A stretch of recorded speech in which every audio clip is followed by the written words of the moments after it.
Hello, everybody. How are you doing tonight? Thank you for hanging out with us for the entirety of day one of Stream Queens Con 2. And before we start our panel, I think that me and Eve would both like to thank the last panel for World AIDS Day and ending HIV and AIDS stigma. Today, right now, we have True Crime with Leidy Lei and Elle Queen. Yes. Yeah, that panel before ours was so amazing and so everybody did such an amazing job. Like the education that we all received, it's just like there is no price to that. It's just so phenomenal, and it's special like snaps for London. London is literally like a true icon legend, like always fighting for everybody, and Yeah. we love London. London stands. Yeah. And I think it's really important for people to see that obviously schools don't have a lot of education towards any type of queer sexual health. Yeah. And there's communities that don't necessarily have an open queer community. So a lot of young queer people probably don't have that type of information. Yeah, exactly. So let's take a breather before we get into some very deep and dark stories. I would like to give a trigger warning, a warning in general that the stories today that we will be telling are true crime. They are graphic. Some may involve sexual abuse, and some may involve the harm of children. Is there anything else you want to add to a warning? Basically, there are going to be very serious elements to some of these stories that could be, triggering, and if at all, just, we understand, step away, you close the stream, worry about your mental health before anything else. Yeah. Look after yourself. Exactly. And then watch the dolls. So Eve, I would like to ask before we get into any stories, what draws you to true crime? I think it's just, for me, like, listening to podcasts, an example, like as a perfect example, like podcasts, just I feel like almost like a detective, and I'm solving these murders as this story is progressing, and I think there is an element of like just utter shock that things like this happen, because we tend to be very much like in a world that is kind of protected with the four walls of our homes, but like you hear all of these true crimes and everything, and you're just like, whoa, things like this actually happen in the real world. And it's like the mystery of it, and I think overall just like the mystery of it, like the whodunit, Yeah, I think that the whodunit is definitely like a big part for me, the mystery. Also, like you said, that the kind of like amateur sleuthing, like feeling like I'm kind of like putting the pieces together as Sherlock Holmes over here, just yeah. Sherlock Holmes Lei. Yeah. And also for me, it's just the idea of like how far a human mind can go and do something which is like things that most of us wouldn't ever think of doing kind of thing. Like the fact that it's like within humans to do these types of things. It's so shocking. And it challenges also like the human psyche of like, you hear these true crimes and you're just like, I can't believe someone could do that. And then you start going deep into yourself and being like, could I ever do that? Is that something could I do that? Like, could I make furniture out of human? Could I do that? Like, not furniture out of human bodies. But yeah, no, it's challenging because it's something that we don't. we don't really process on a daily basis. So when it's there in our brains, it's like, whoa, Yeah, this is real, you know. it is. Yeah. Do you think we're sexually ready to get into the first story? I think we are, and I think you're going first. I am going first. Just like Just a to, little like, oh wait, sorry, you go. no, you go. Oh, I was gonna say just like a little disclaimer. Um, Lady and I do not know each other's stories. That's what I was gonna Okay, say. period. Yes. We don't know what stories each other have, so you Hmm. know, I'm hearing it for the first time, as well as Lady is hearing mine as at the first time. So it's going to be Yeah. very interesting, and your reactions are going to be our reactions. Yeah. So both of my crimes today are local crimes. To be fair, they did happen in the South Island and I'm North Island, but Aotearoa, New Zealand as a whole is really just a tiny little island at the end of the day. And the first case that I'll be talking about is the Bain family murders. This happened on the Ooh. 20th of June, 1994, in Dunedin, New Zealand, at 65 Every Street. Police received a phone call as from a distressed David Bain, and he was on the phone. He's all like, "They're all dead. They're all dead." And like I don't like this guy. I'm going to say that first and foremost. I don't like this guy on the phone, so that's why I'm making fun of him. But the policeman on the other line was like, "Okay, okay, like where are you? Where are you?" kind of thing, and he's like, "Hurry up! They're all dead." And it was like a really strange call to listen to because it just sounds so phony. Like when you listen to it, there was a film done on this case, and the actor who like recreated this phone call, it just sounds like he's acting poorly, but it's really how the guy sounded. Oh my gosh. When police arrive, they can't get inside as David Bain is in fetal position in his room. He's screaming, and they have to break into the house. They search through the rooms and they find four members of David's family Oof. who have received gunshot wounds to the head. David mentions that there are five members of the family who are in the house.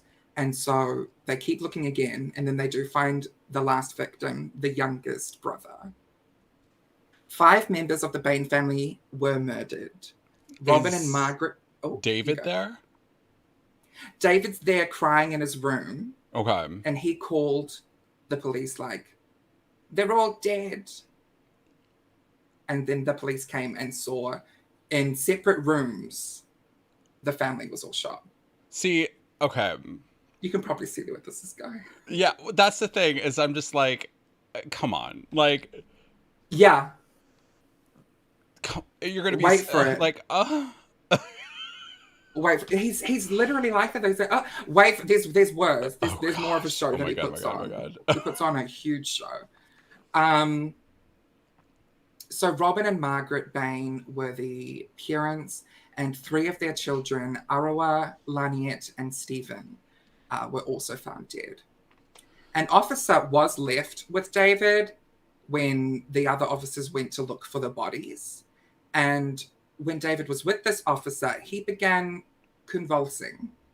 He was shaking as though he was having a seizure. The officer notes that David's eyes looked completely normal and that it was very easy to drag David's body away from the items that David was hitting during his fit. Apparently, it was just like, bring him forward, and then he just stopped and went back to fetal position. A medic then checked over David and said he's completely fine, his vitals are good. So I have questions. I have questions too, David. David Cullen Bain was 22. He's the lone survivor, and he earns his money by doing a paper run.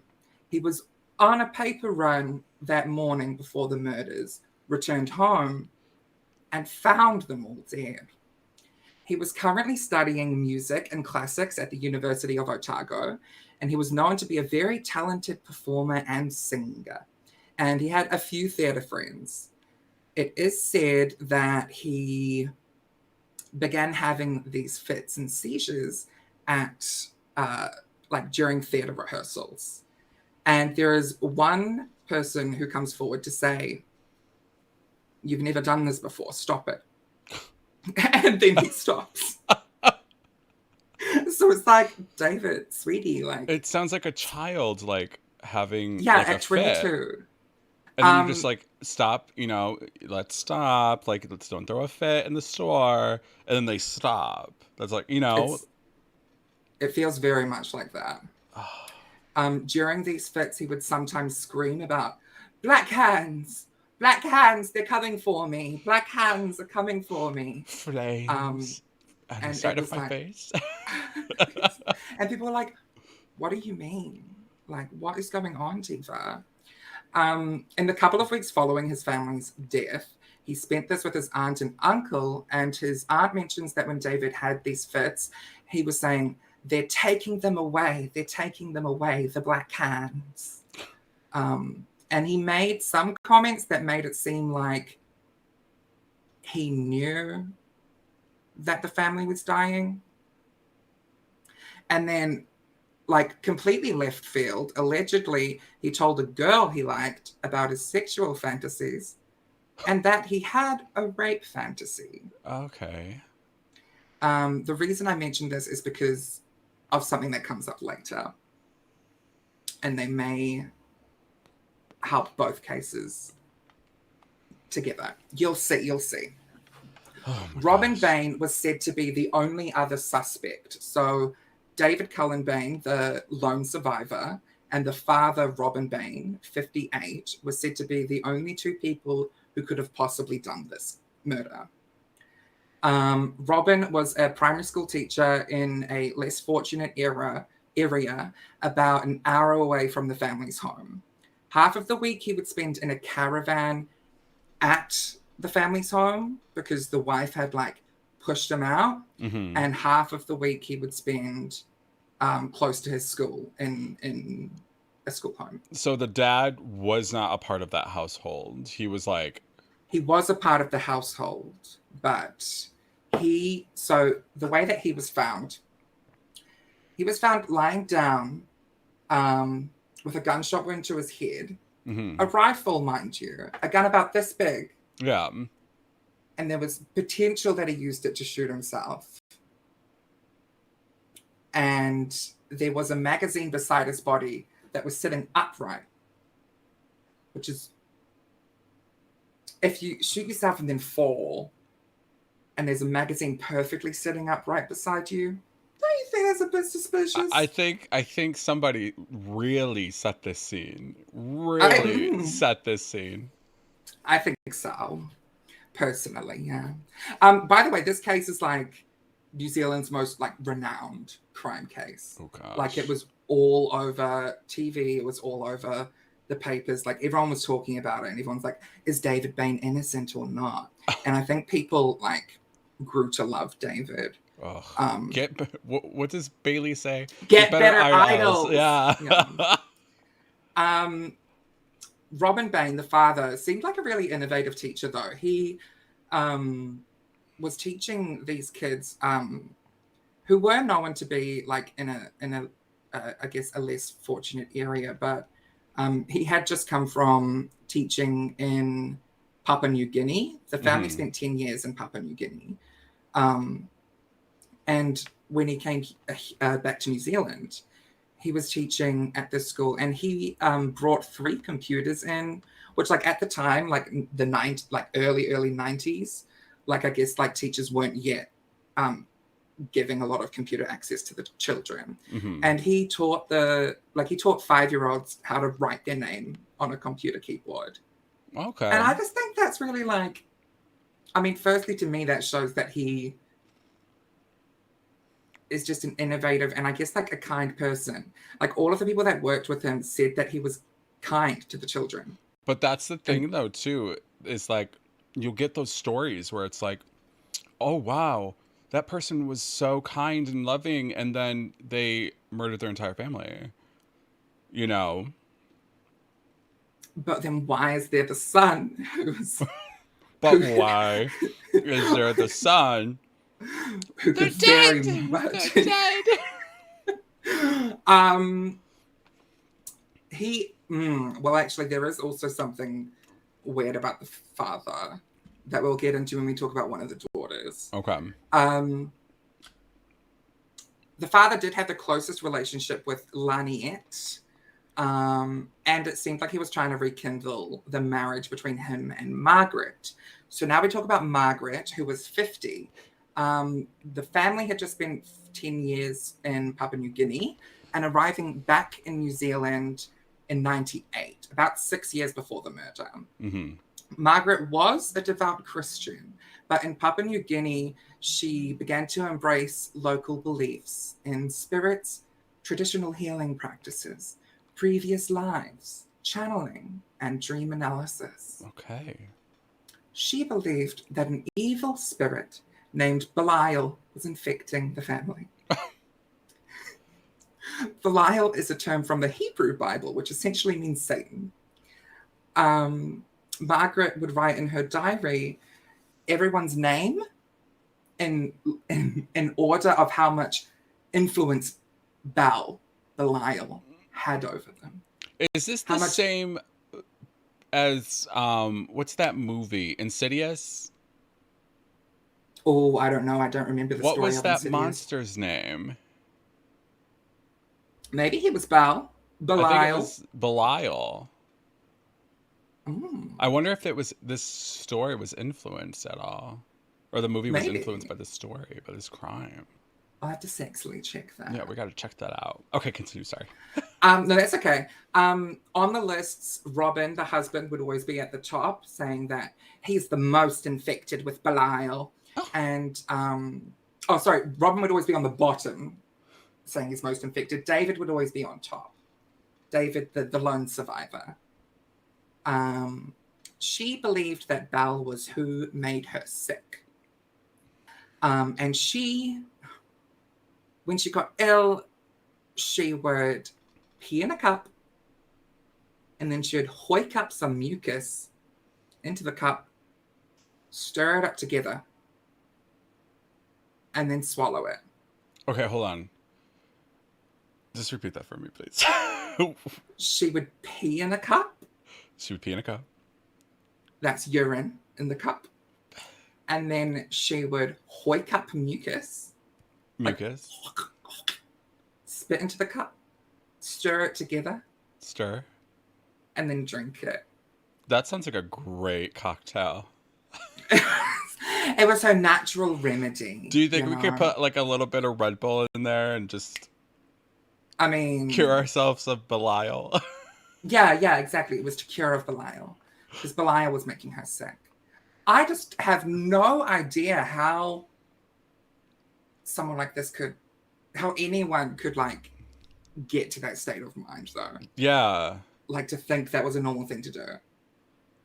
I mean, perception Mm. and all that, but like, She also believed that she had direct contact with God himself. okay. And she had a dream of building a new house with herself, where David and her had the largest rooms. David would be directly beside her, and Robin wouldn't be in the house at all. No Robin allowed. She didn't like the husband because he was too infected with Belial. And by the husband, you mean And the father? the father, yeah. Yeah. Okay. Okay. Okay. Arawa Bain was the eldest daughter of Margaret and Robin Bain. And she seems the most cool. She seems like a really, really cool girl. And it's sad that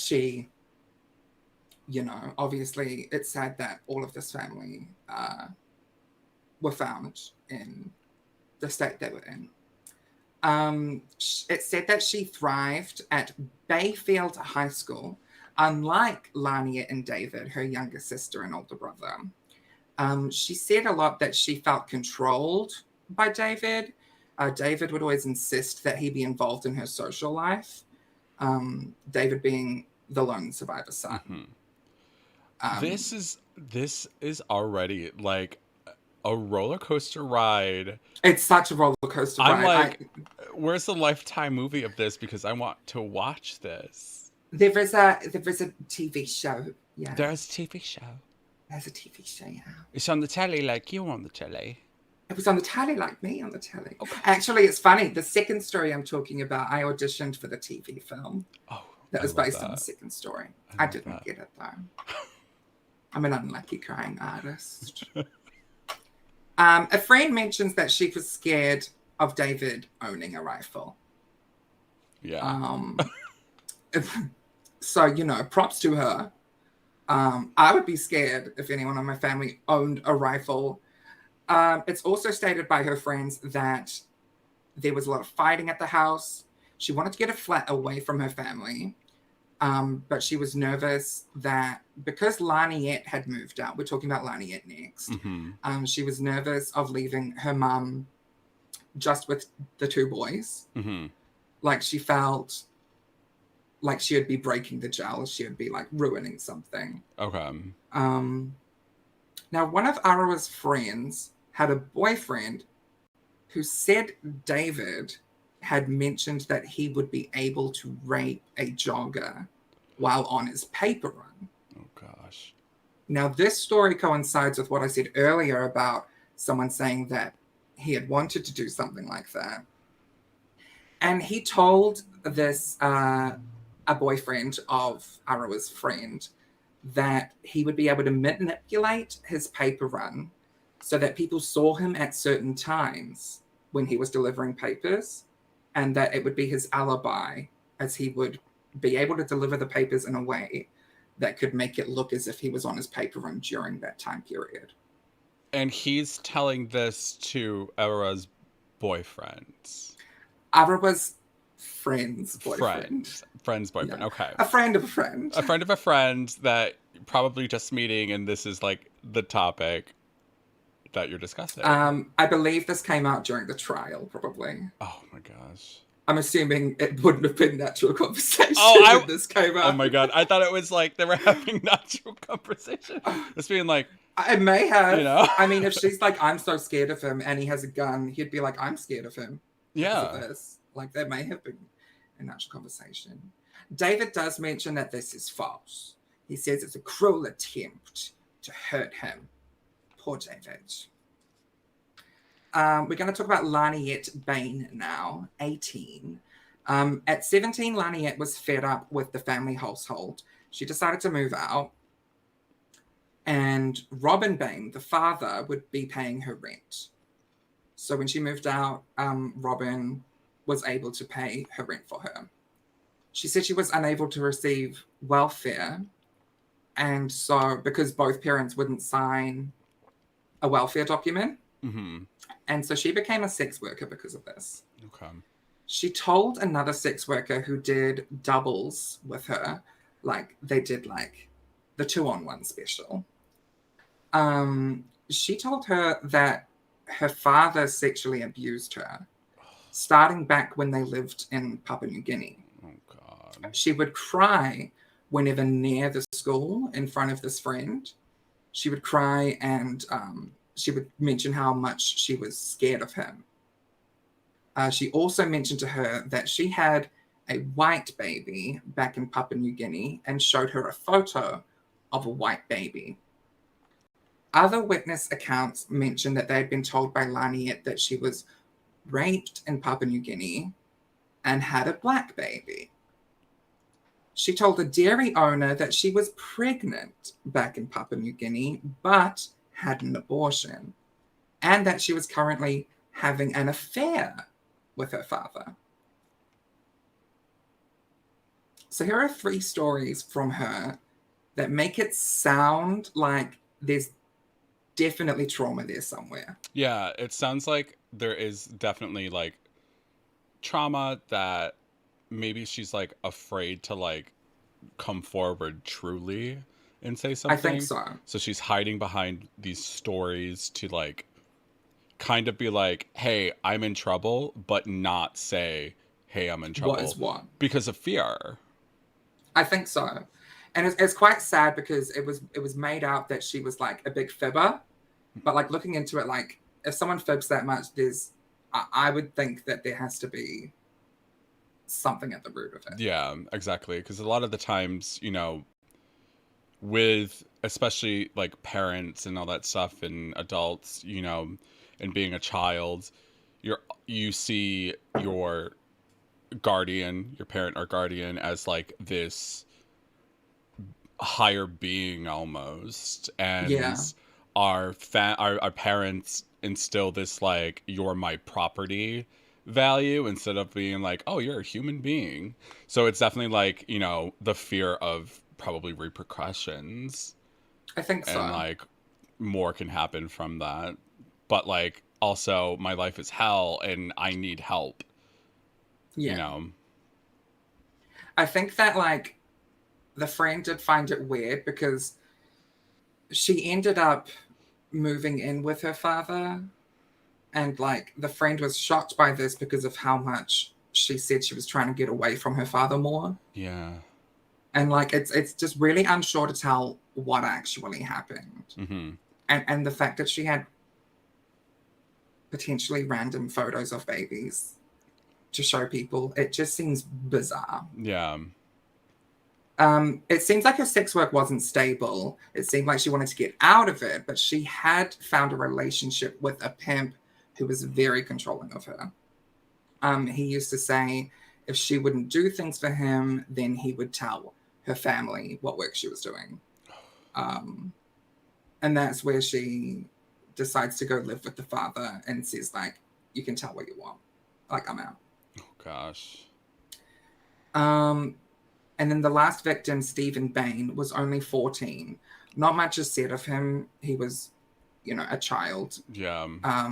And though he was the only victim who put up a fight with the perpetrator, um, his t shirt was like ripped off.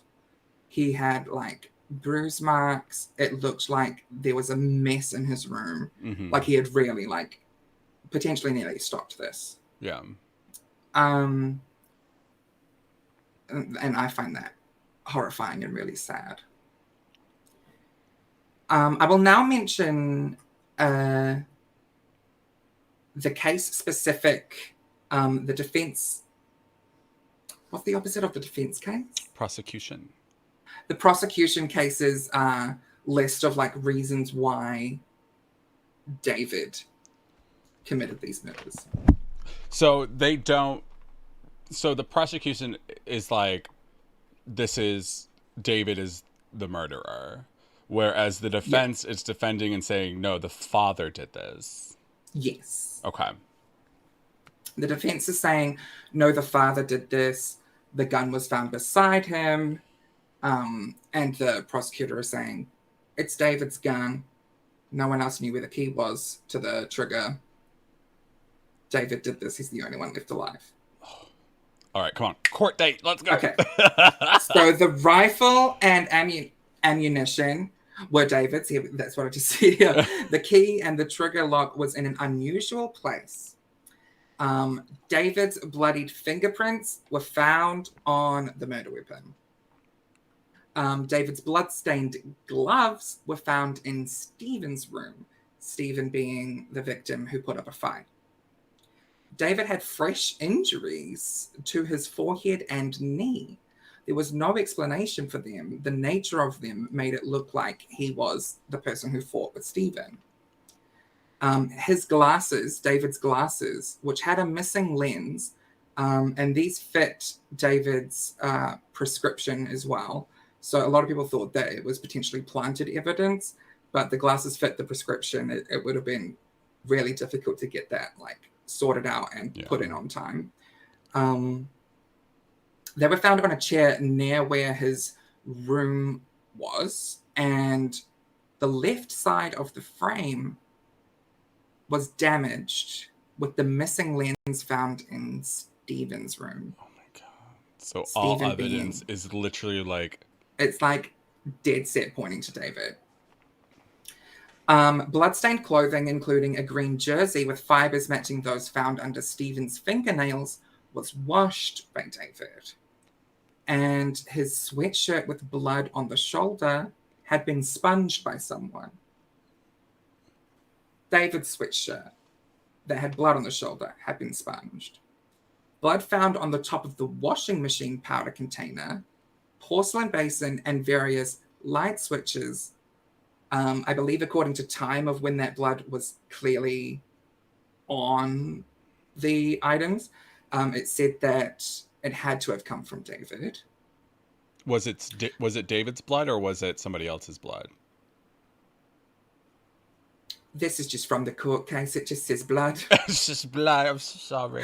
See, because Um, I'm like, what I'm trying to do is like, how is the defense going to turn this around? Because I can see the defense. If it wasn't David's blood, if it was like, what was his name, Stephen, the only one who fought back.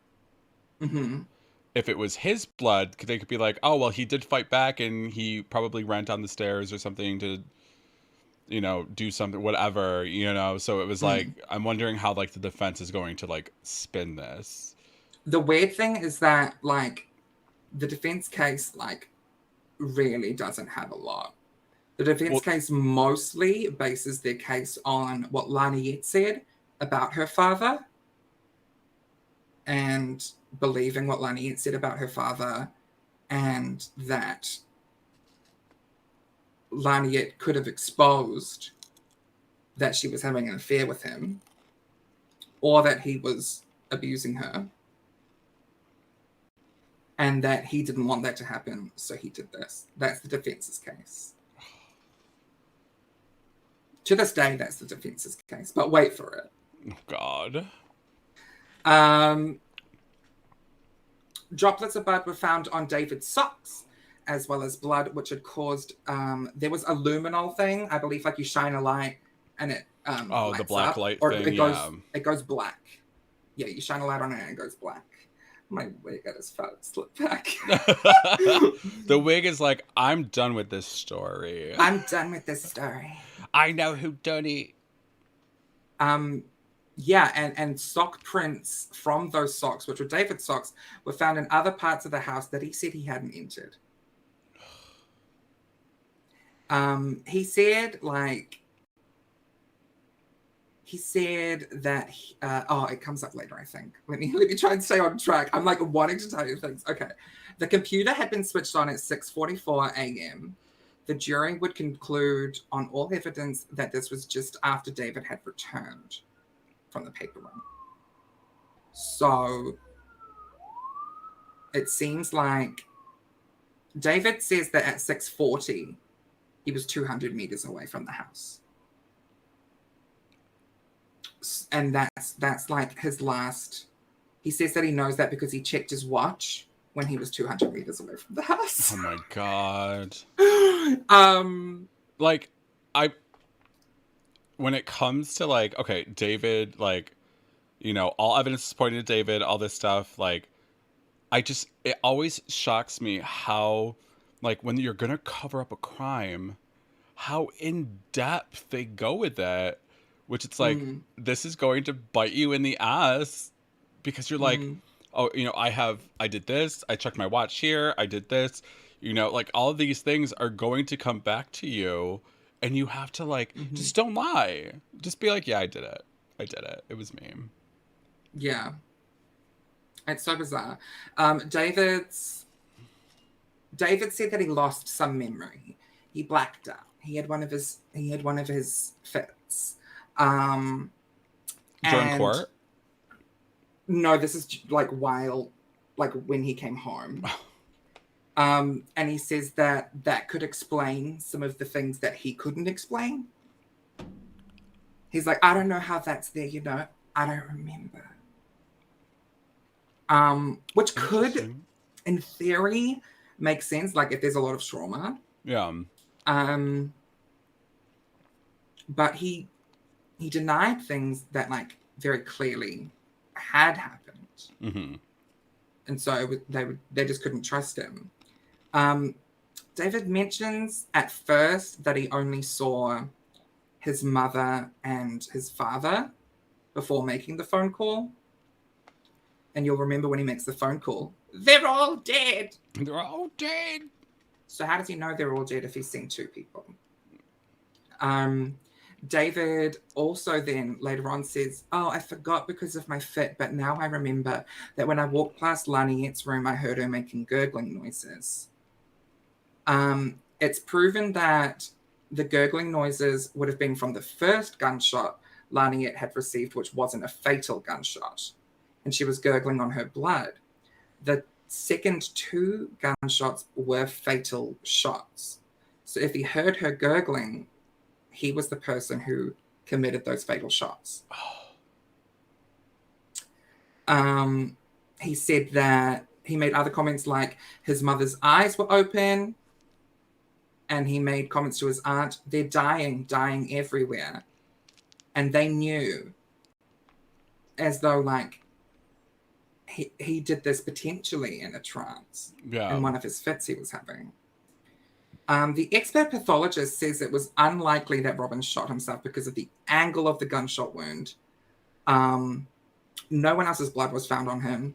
No blood of any type on his socks or shoes. His fingerprints weren't on the rifle. Although, if he had shot himself, apparently many suicide by gun victims don't leave fingerprints on the gun. Really? Yeah. I don't know whether it's because of how firmly they grip it or not. Yeah. But so there's a chance that it still could have happened. But no gunpowder traces were found on his hands. And if he had been intent on suicide after killing his family, why would he have gone and washed his clothes? Yeah. And put on a new outfit just to dirty them again? It just seems like the defense really don't have anything. Yeah, they have not. They're like pulling, they're grasping right now. Yeah. And at the time, the court does agree. David Bain was charged with 5 counts of murder and convicted on each of the 5 counts in May of 95. He was sentenced to mandatory life in prison with a minimum non-parole period of 16 years. A businessman and former rugby player, Joe Karam, took up Bain's case in 2007. This would have been 16 years after, so he was available for parole then. Bain's legal team, guided by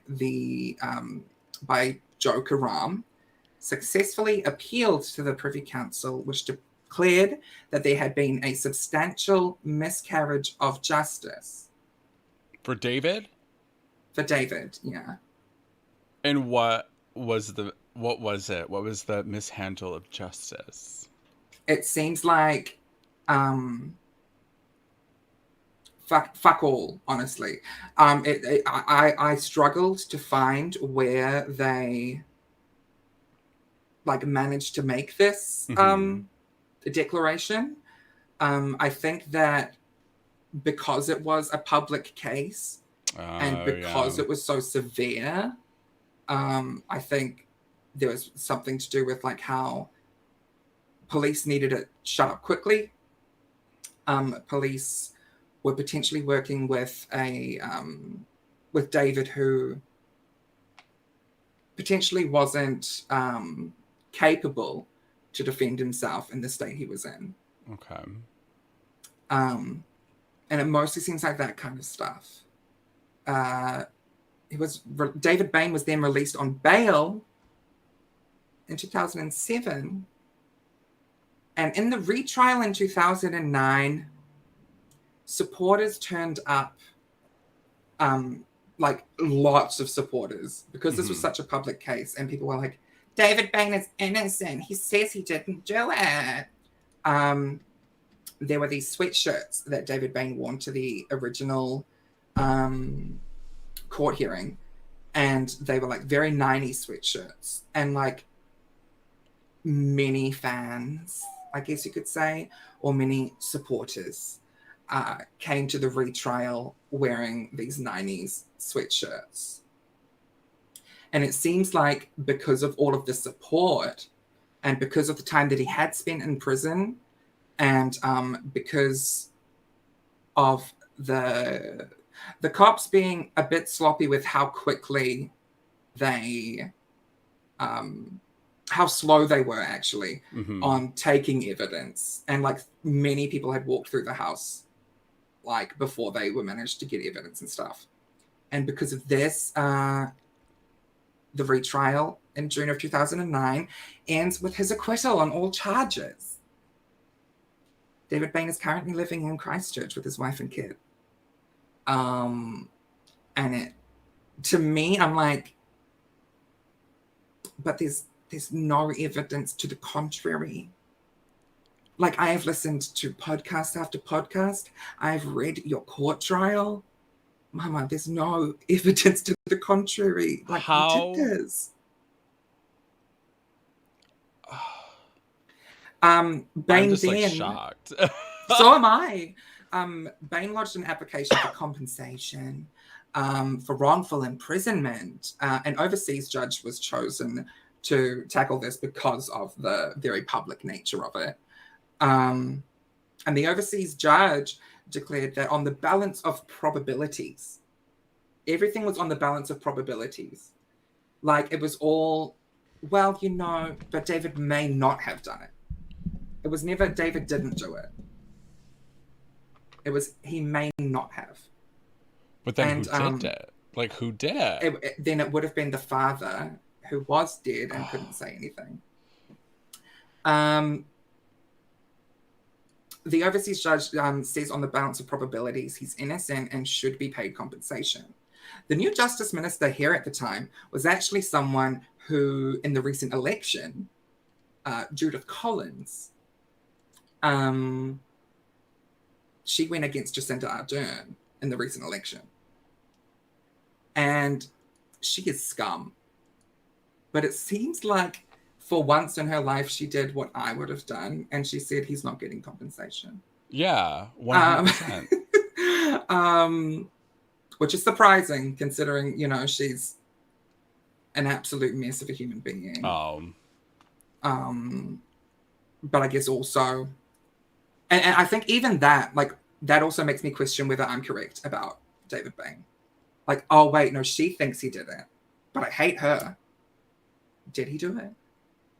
It's really odd. It just doesn't make sense with the evidence.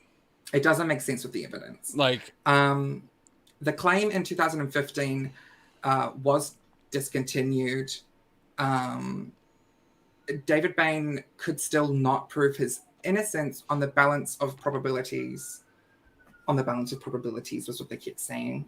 But voluntarily, the government gave him $1 million. So he got paid $1 million to murder his family. In my opinion, yes. But you could ask any Kiwi, and like everyone has an opinion on this in New Zealand. And for such a publicized crime, for there to be next to no evidence to the contrary, when it was so public, it's like, you did it, Diva. So basically what you're saying is if you want to get away with murder, go to New Zealand. Basically what I'm saying is if you want to get away with murder, pretend... Don't do it.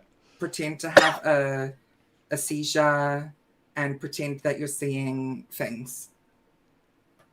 And then let the medics test you, who test that you're fine.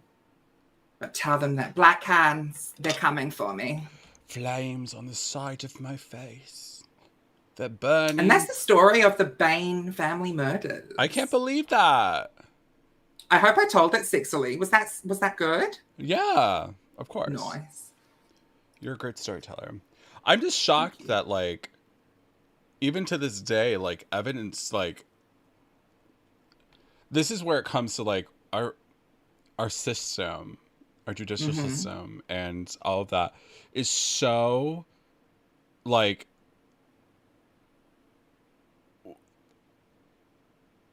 it's so fucked. Like, what are we training our officers? Like, what are we training our detectives and all that stuff? Like,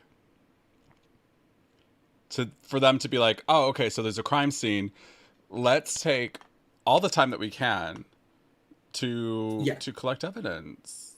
Yeah, no, no, no. And my next story is also how shit the cops are. And it's sad because I think there's lots of situations here. I mean, there's another story I was potentially going to do, which shows of a corrupt cop who falsifies his attack. This is another story, a separate story, which I'm not doing today, but he falsifies his attack. He lacerates himself in the back and then sets his house on fire and was like, I'm attacked. This was a cop in New Zealand. God. Like, I don't think New Zealand cops really have many good stories. Yeah. Gosh. That was good, Leidy Lei. Thank you. I was on the edge of my I've needed seat. to pee the entire time. I really need to pee. Do you need to go to the bathroom and take a break? Am I allowed? Is that like I'll allow it. I'll allow it. I'll talk with chat. Okay. 2 seconds. I'll pee really quick. Chat, Leidy Lei is going to the bathroom right now, so now you gotta deal with me. But thank you all so much for like hanging out. We got more stories. My story coming up is nothing like that. Mine is it's unsolved technically. So there's no like justice or anything, and it's so upsetting. This story, like, because Leidy and I both agreed that we wanted to do true crime based off of like our area, like if there was like a true crime thing that happened at our area, and we both had some stories, so I was like, period, let's do it. But y'all, there is a dynamic follow button below, I believe, so if you wanted to follow Leidy Lei or myself, feel free to do that. Also, is there anything else going on like that I should mention? Day 2 of Stream Queens Con is tomorrow, which is going to be absolutely amazing, everybody. Like, it's going to be fun, like phenomenal. Stream Queen Con is like my favorite time of year. Like, fuck Christmas, fuck every holiday, Stream Queen Con. Stream Queen Con. You know what I mean?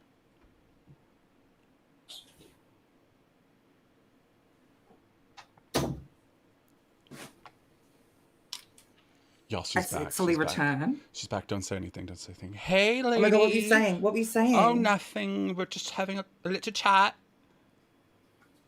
A little chat. I hide my wig while I put in my headphones so you can't see the lace lifting. Yes, we have Cheez-Its. I have. Oh like, yeah, and I've got shapes. I have like the American Cheez-It. What's an American Cheez-It? It's just like not yours. Because don't you have like a Cheez-It? Your Snap? What is that thing that you have? What is the food that you're eating? Shapes. Are they cheese crackers? These are chicken crimpy shapes. Oh. Shapes are... We have different flavored shapes. You have the cheese and bacon shapes. You've got the cheddar shapes. You've got... Oh, someone says, can I please ask Leidy Lei a question? Mm-hmm. What's the question? Go ahead. Why not? Ask a question. Ask a question. Also, here, chat. You can take some of my Cheez-Its. Come on. But yeah, all the different shapes are different shapes. So chicken crimpy is called chicken crimpy because it's got crimped edges. And that's a shape? Mm-hmm. And the pizza shapes are a hexagon.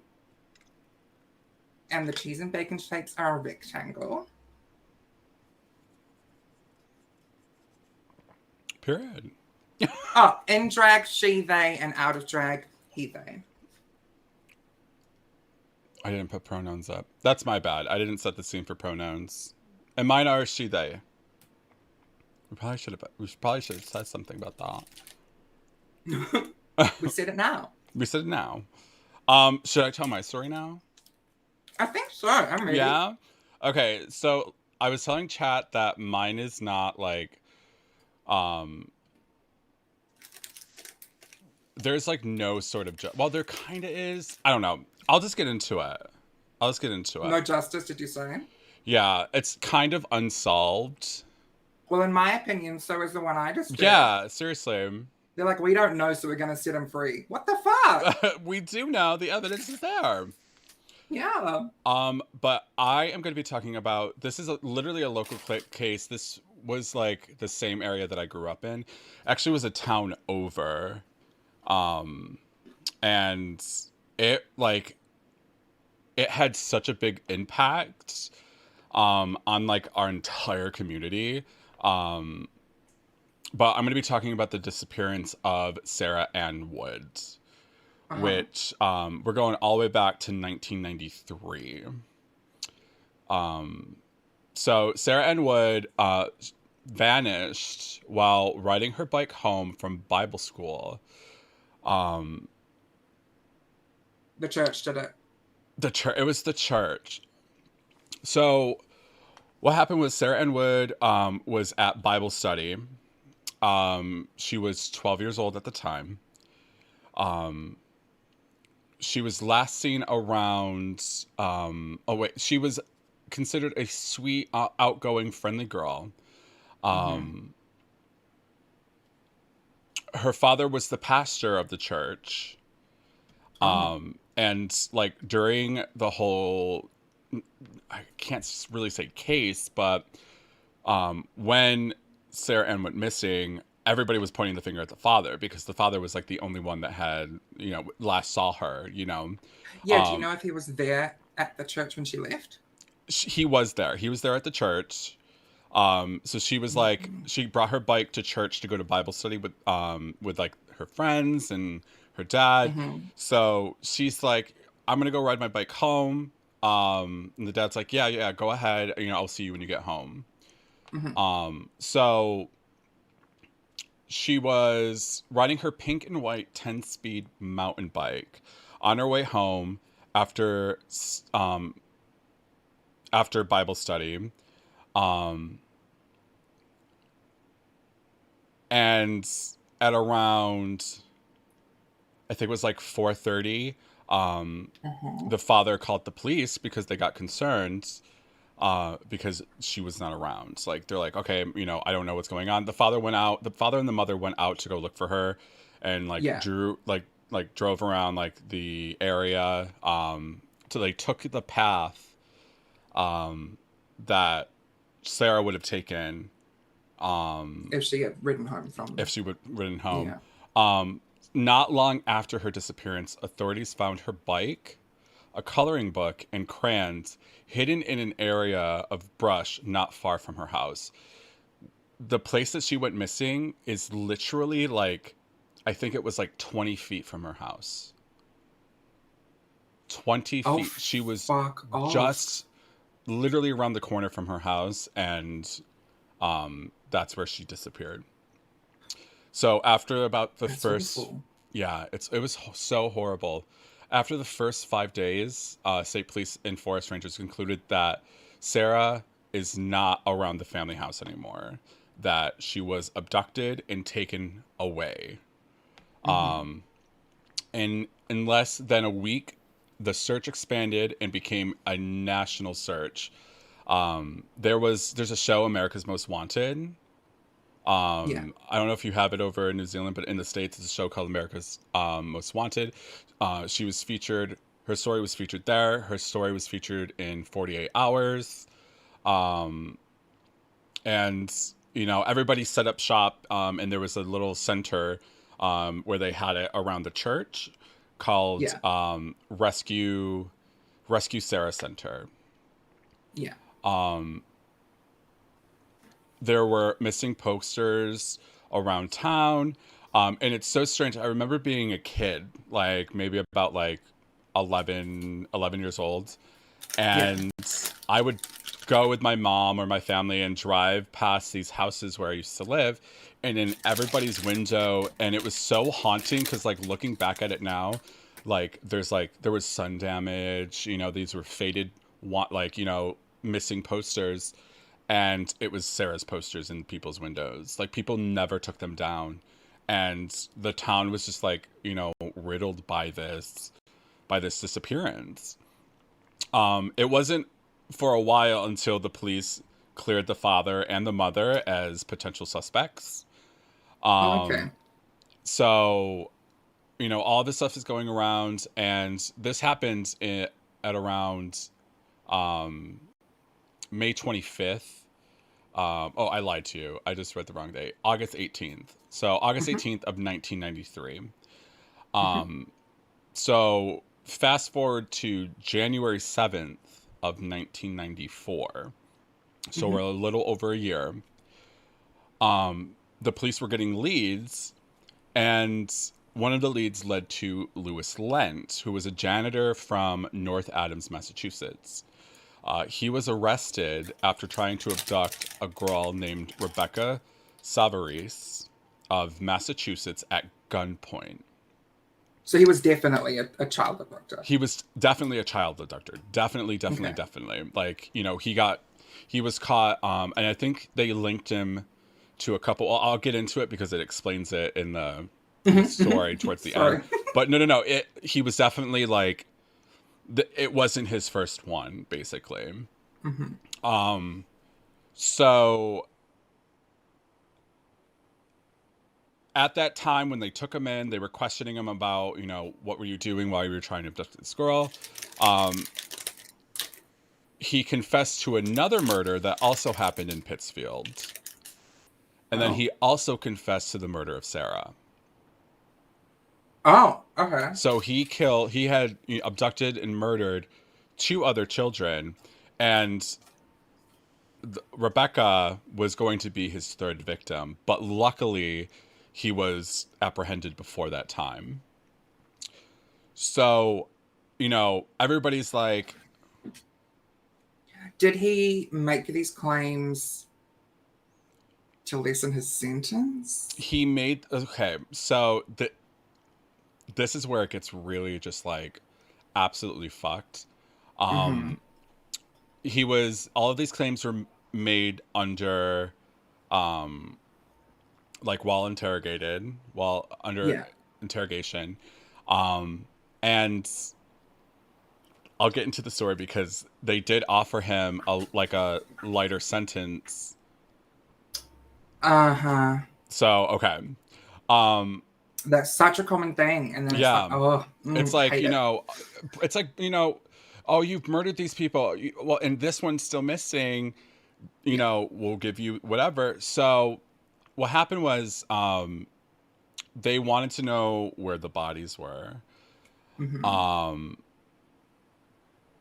so he said that he buried the bodies in Racket Lake, which is in the Adirondacks. So, in my area, it's the Adirondacks, and it's these big mountains. There's a lot of mountains and gorges and all that stuff. Tons of woods, like forests beyond forests. That he Yeah. buried the body in the Adirondacks, but he refused to give an exact location. He just refused, He flat just out. refused. He said, "I'm not going to tell you where. It's over. It's in this vicinity." So basically, So he has no clue. he has no clue. He has no That's. clue. Oh. Um, so search parties went out. Um, they had people on bikes going through, like mountain bikes, going through the woods, trying to locate any signs of like a disturbance of like the forest or anything. Nothing was found. So, I think they searched for like a month, like straight, just like scouring this like area to try to Yeah. find, anything, and they couldn't find anything. And a couple weeks later, Lent recanted his confession and said, "I actually didn't do that. Yeah. I actually didn't do any of that." Um, and of course, her body was never discovered. Yeah. So October 16th of 1996, months after pleading guilty to the murder of Bernardo, because he did confess to that one. He was like, I did this. Yeah. This is where the body is located for him. Oh God! So He- there's like definitely it's sad because it I later mean there came is definitely a Yeah, it case later that came yeah. out that he didn't want to. He supposed allegedly didn't want to give the location of Sarah because there was multiple bodies that he buried there, and he Oh, didn't want to confess. He didn't want to be pinned to those crimes. then wouldn't you specifically fucking tell? Yeah, Oh, sorry, yeah. where the body is? Like you have to go right 3 steps to the right of the big tree Mm-hmm. and then 2 steps forward because otherwise you'll find everything else that could be linked to me. Yeah. It Mm-hmm. sounds like this guy's potentially just trying to get a lesser sentence. I Yeah. think. No, he's definitely trying to get out of this. Mm, So it was October 16th, 1996. He pled guilty to the Bernardo murder, yeah. and he turned to his lawyer and said, "I want to confess the murder of Sarah." And the lawyer was like shocked. He was like, "Okay, you've been going back and forth with this. Like, what's going on? Like, why do you want to go back? Like, why now?" And he was just like, "I Mm. need to get this off my chest. I need to get this off my chest." But after arriving to court, he saw Sarah's parents and he changed his mind.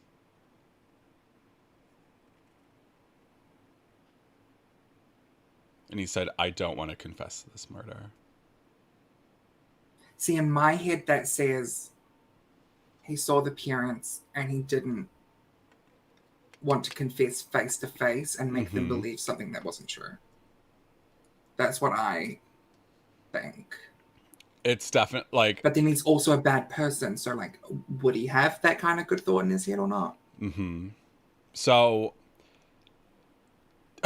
and this is where, because I say unsolved because it doesn't really, he like recanted so many statements that Mm-hmm. it's hard for me to believe that, you know, he actually did it. It sounded more like police were pinning him, like he did those he did, you know, the murder of Jimmy Bernardo and tried to abduct Rebecca, but because he was so not wanting to confess to this, it seemed like a lot of the pressure came during interrogation.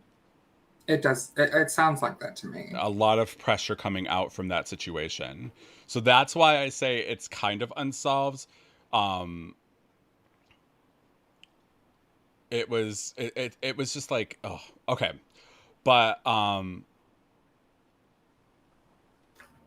a couple weeks That's later, it awful. was more than 3 years after Sarah's disappearance. Finally, Len admitted he killed her, but again, he's refusing to tell where the body is. And this is where you were coming from. There was Mm-hmm. hope that a deal could be worked out between Len and the district attorney, where Len Yeah. could avoid state prison in exchange for finally telling where he had buried Sarah.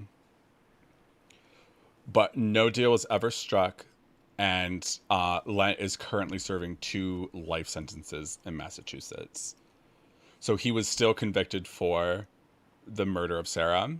He was convicted for it. So He was he's still he was convicted for it. he finally was convicted of the murder, but refuses to tell where the body is to this day. Is there any evidence linking him to it aside from a confession? Nothing. There is no evidence linking him to it other than a confession. And there was I believe there was people, um you know, eyewitnesses say that there was a car at the scene or around that area at the Mm-hmm. time, and he happened to drive the same model of that car, but it wasn't the same color. I think the car described was like a blue car, but he was driving a green car. It What was like was it? Like green a or Ford gray. Mondeo? Yeah, it was Like something. something, a Focus, Yeah, something everyone drives. yeah. So it was kind of like, you know, that was the evidence that they're going off of eyewitnesses. That Mm-hmm. again, like your story, they kind of took their time trying to get this, like, you know, eyewitnesses, please come forward, all that stuff.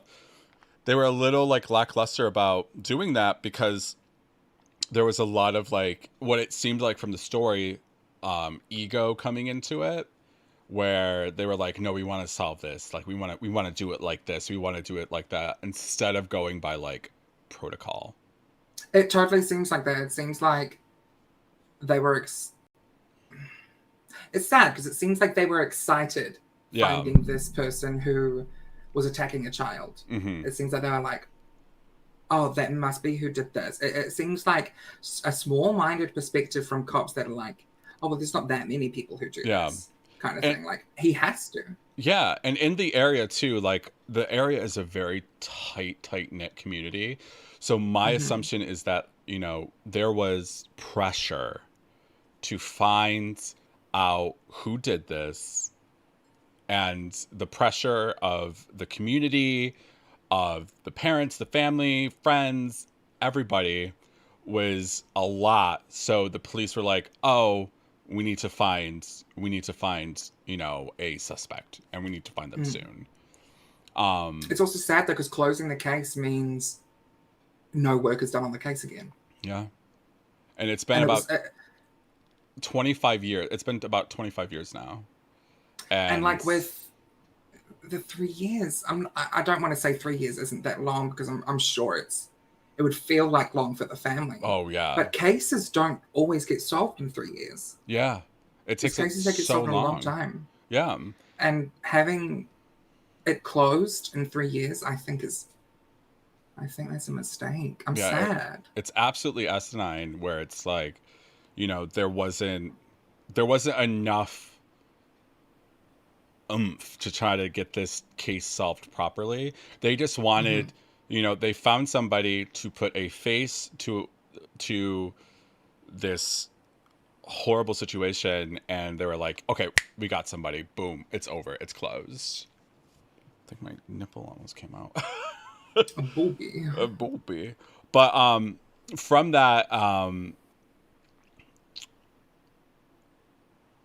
there is, in remembrance of um, Sarah, Yeah. every year there is something called the Ride for Missing Children that Oh yeah. happens around this child, and that was actually inspired by Sarah Ann Wood. The colors, she was wearing a pink and white T-shirt with turquoise font that said "Guess Who," Mm-hmm. and the colors for the Ride for Missing Children are pink, white, and blue. And what they do is they ride their bikes from the point where she was missing, all the way to, I think it's like, um, to the U.S. Capitol, I believe. Mm-hmm. Which is, and they started this May 25th, which is National Missing Children's Day, and Mm-hmm. they're an organization that like raises money to help um, the National Center for Missing and Exploited Children. So, in these situations, there's always, in this one in particular, there is no happy ending, and Yeah. it's so unfortunate. But from this horrible, horrible situation, the family was able to come together and, set up these charities and organizations to help with, missing and exploited children and all that stuff. So that's like, silver lining, of course. But it's so like, because I remember reading it and I was like, God, like this is so sad. Mm. And then at the end, finding out that the parents and the family were in charge of something. Because I remember the Ride for Missing Children around my area is like a huge thing. Like everybody wants to like, Oh, so you start. remember it taking place and stuff. Yeah, I was one of my old roommate actually was a part of it. Like Mm-hmm. it happens every year that they do this ride, and it's like this big thing where it's like I want to get on my bike, and I want to like, you know be a part of this. And it's so Is money like fundraised like towards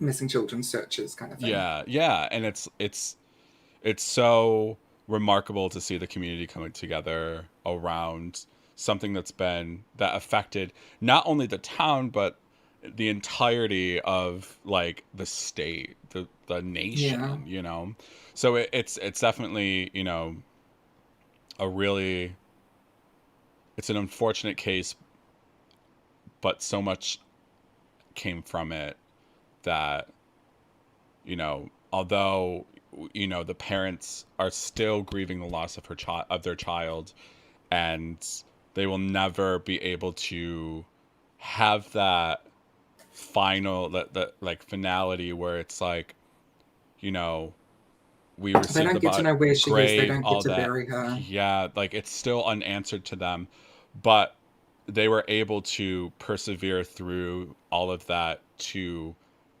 help other people. Yeah. Do you know if the parents believe the convicted is correct?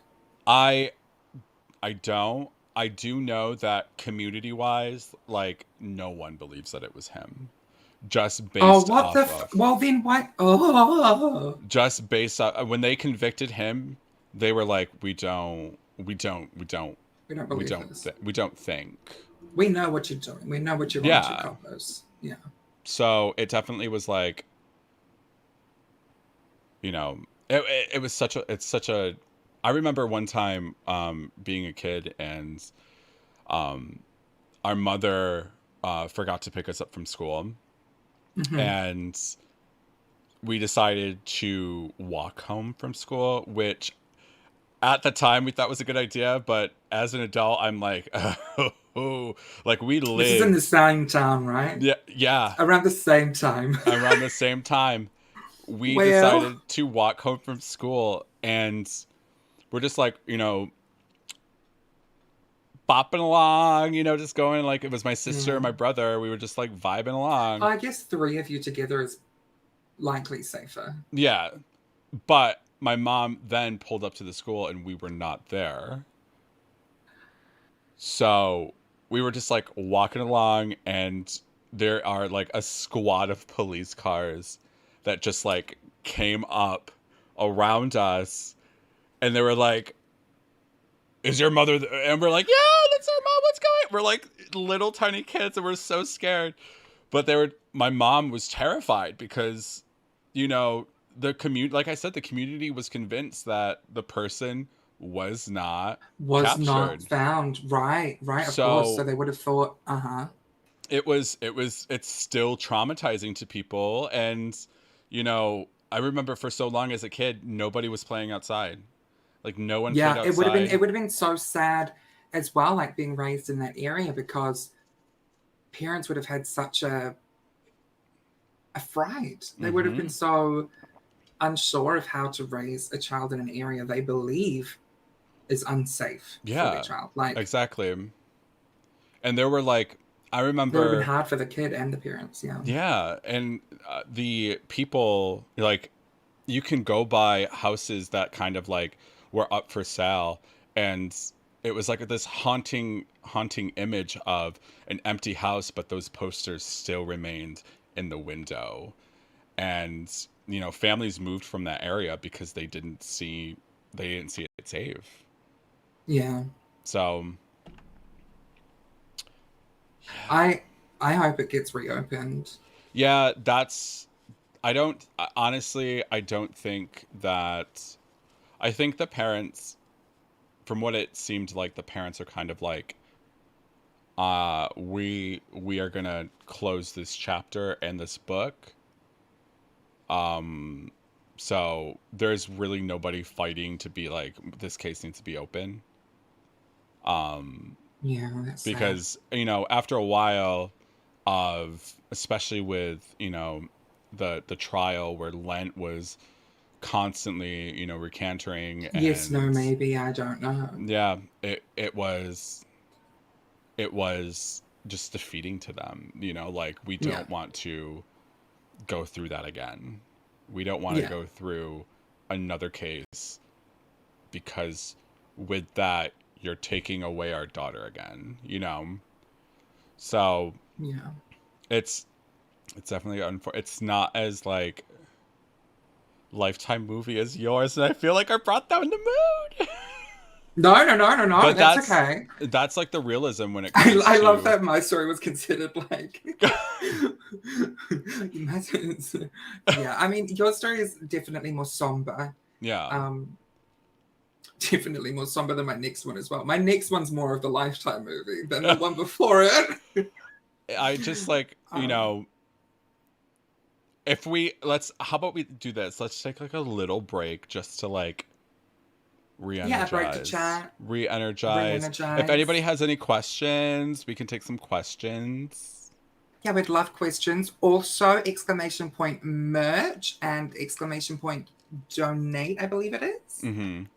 Or charity. Um, yeah. And the donation will go to the charity, and the merch funds will also go towards the charity. The merch, you can get t-shirts, which have very sexy designs from this year's StreamCon and Stream Queens Con and last year's Stream Queens Con.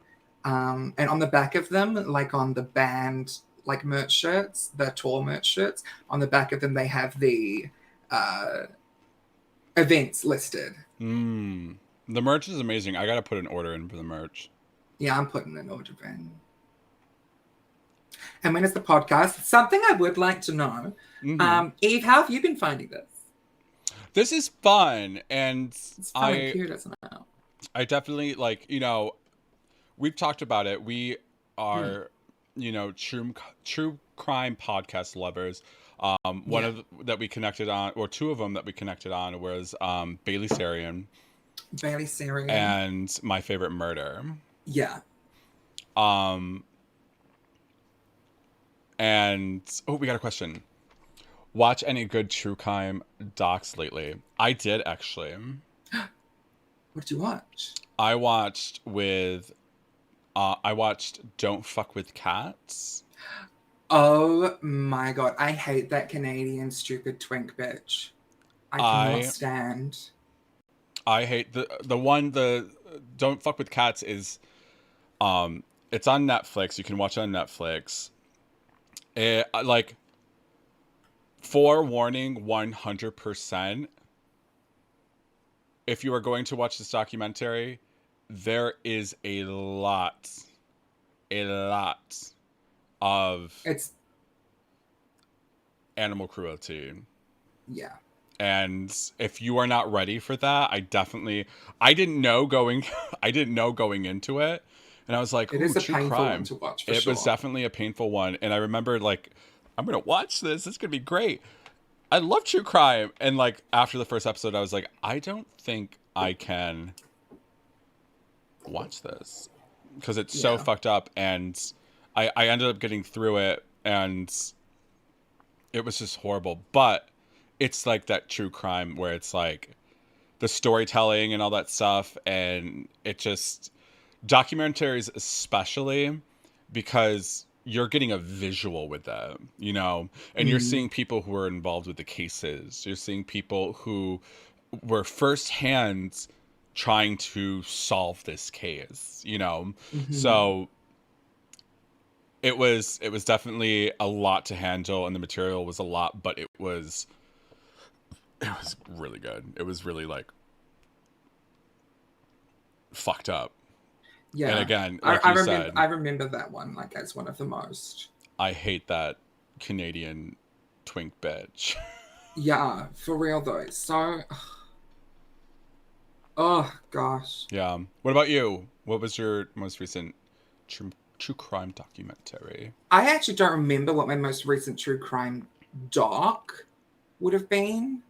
How about the one that has stuck with you the most?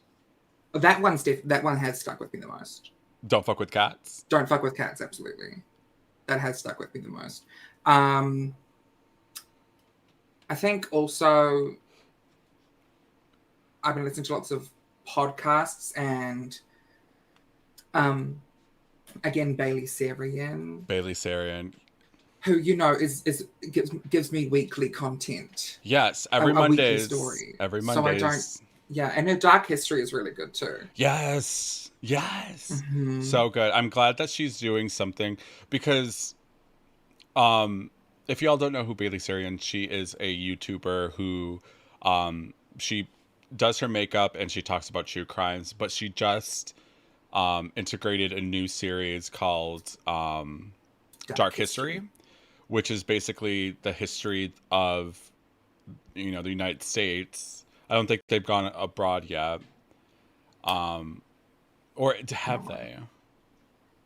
I don't believe so, but I think that a lot of the history has had interlinked stuff, Yes. Okay. like stuff based in the States with connections to other countries. Yeah. Mm.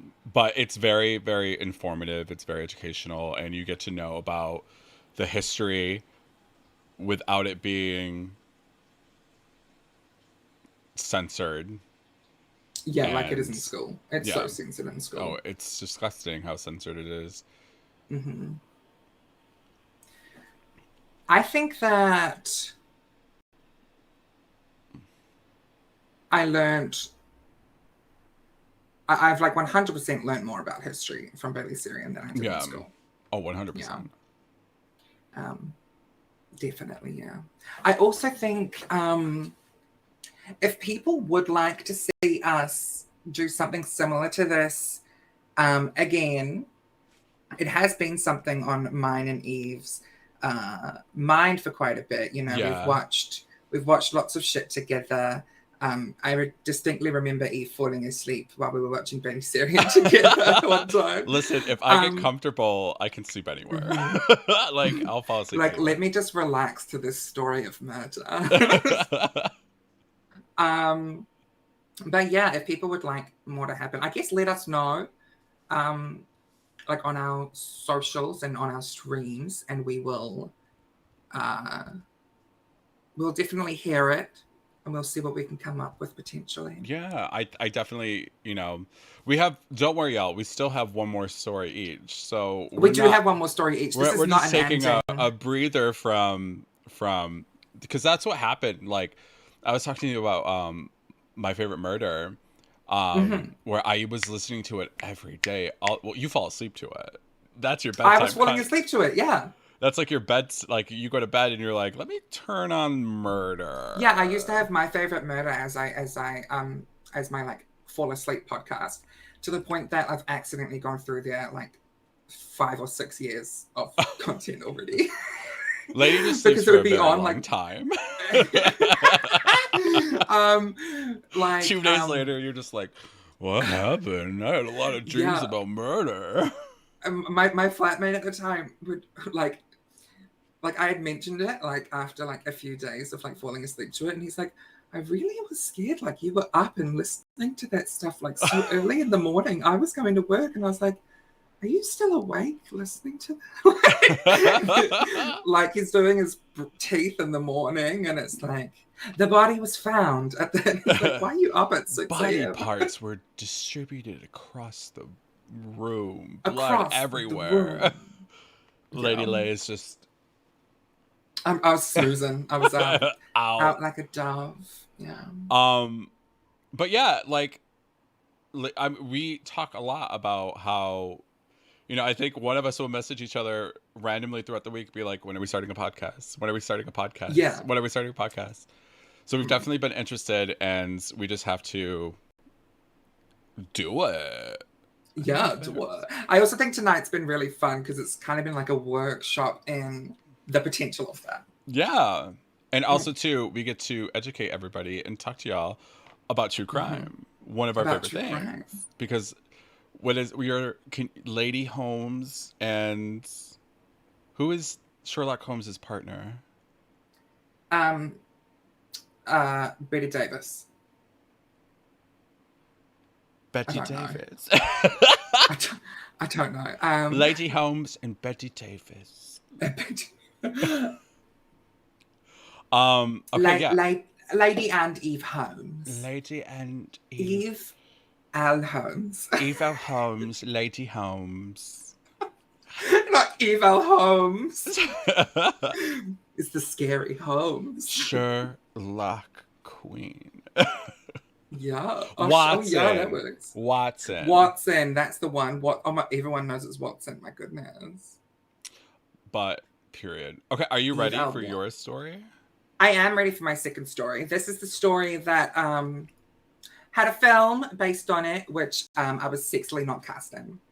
I auditioned for one character, and Dead yeah, body number 3. I don't think they liked me at all for that role. I just don't think I fitted at the time. But that's okay. Moving on. This is a story of a woman named Helen Milner.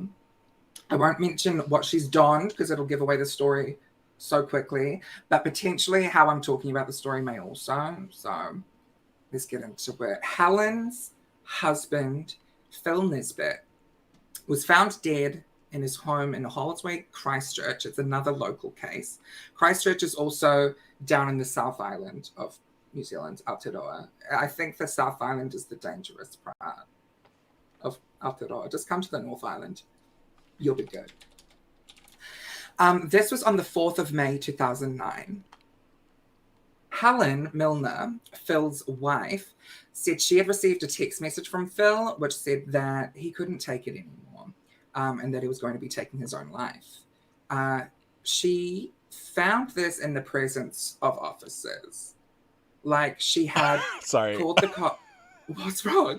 There's someone in chat that keeps going, "Where's Tonsi? I want Tonsi!" It's just making me laugh. I'm also Tonsi. I think we're all Tonsi. We all have a little Tonsi in us. We all have a little Tonsi in it. That's so funny. Sorry. Okay, continue. Would a moderator be able to say when Tonsi is on? Let's sexily let them know when Tonsi's going to be airing. Everyone's Tonsi now. Raise your hand if you're Tonsi.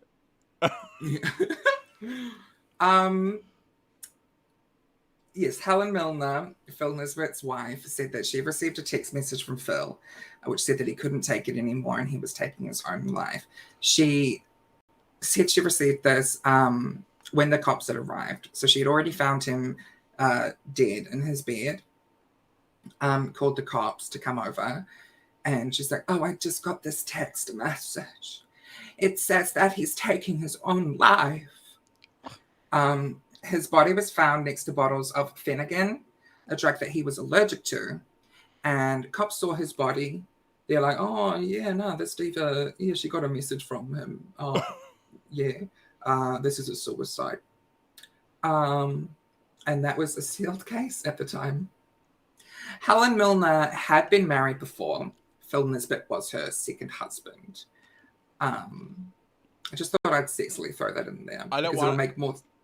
I don't want to do any spoilers here, but where's the previous husband? Previous husband's alive. Oh, really? Mm-hmm. Usually with like you know, a wife, because like again, true crime right here.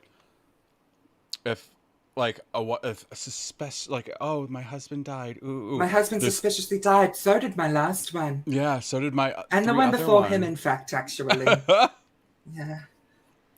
No, this I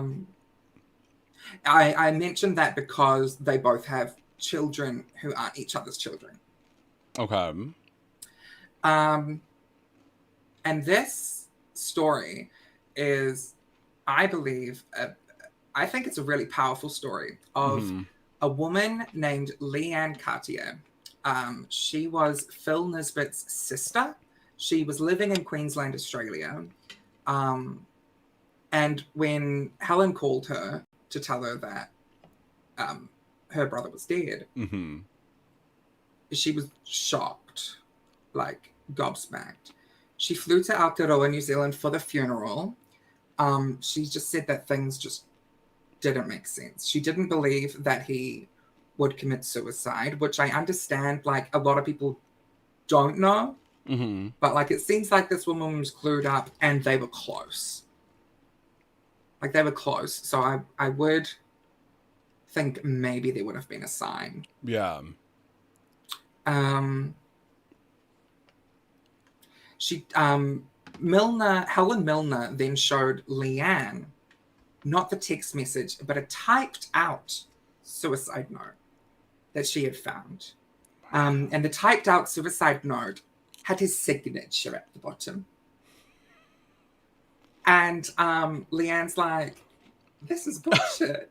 I'm picturing the paperclip from Microsoft Word being like, do you want to use your signature?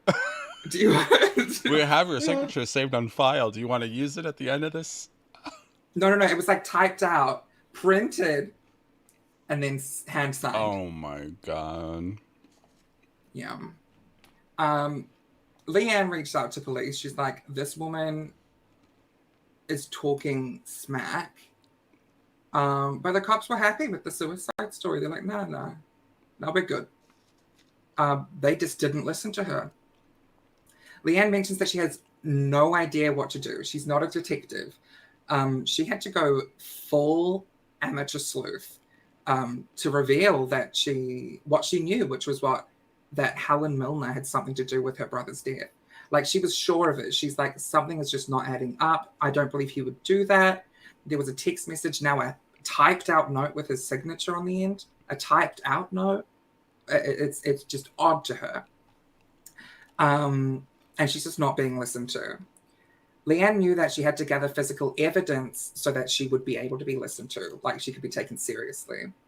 And to do this, she became super close with Helen. She was texting and emailing. She was spending time at Helen's house. Mind you, at Helen's house, featuring a guy named Phil, who was now living with Helen just a week after. With a guy named with a new boyfriend. Phil is the deceased. She was now spending her time with a new man who came into the house a week after to start living with her in the bed that Phil died in. So Leanne is like hanging out with Helen and like trying to get close to her, trying to gain her trust.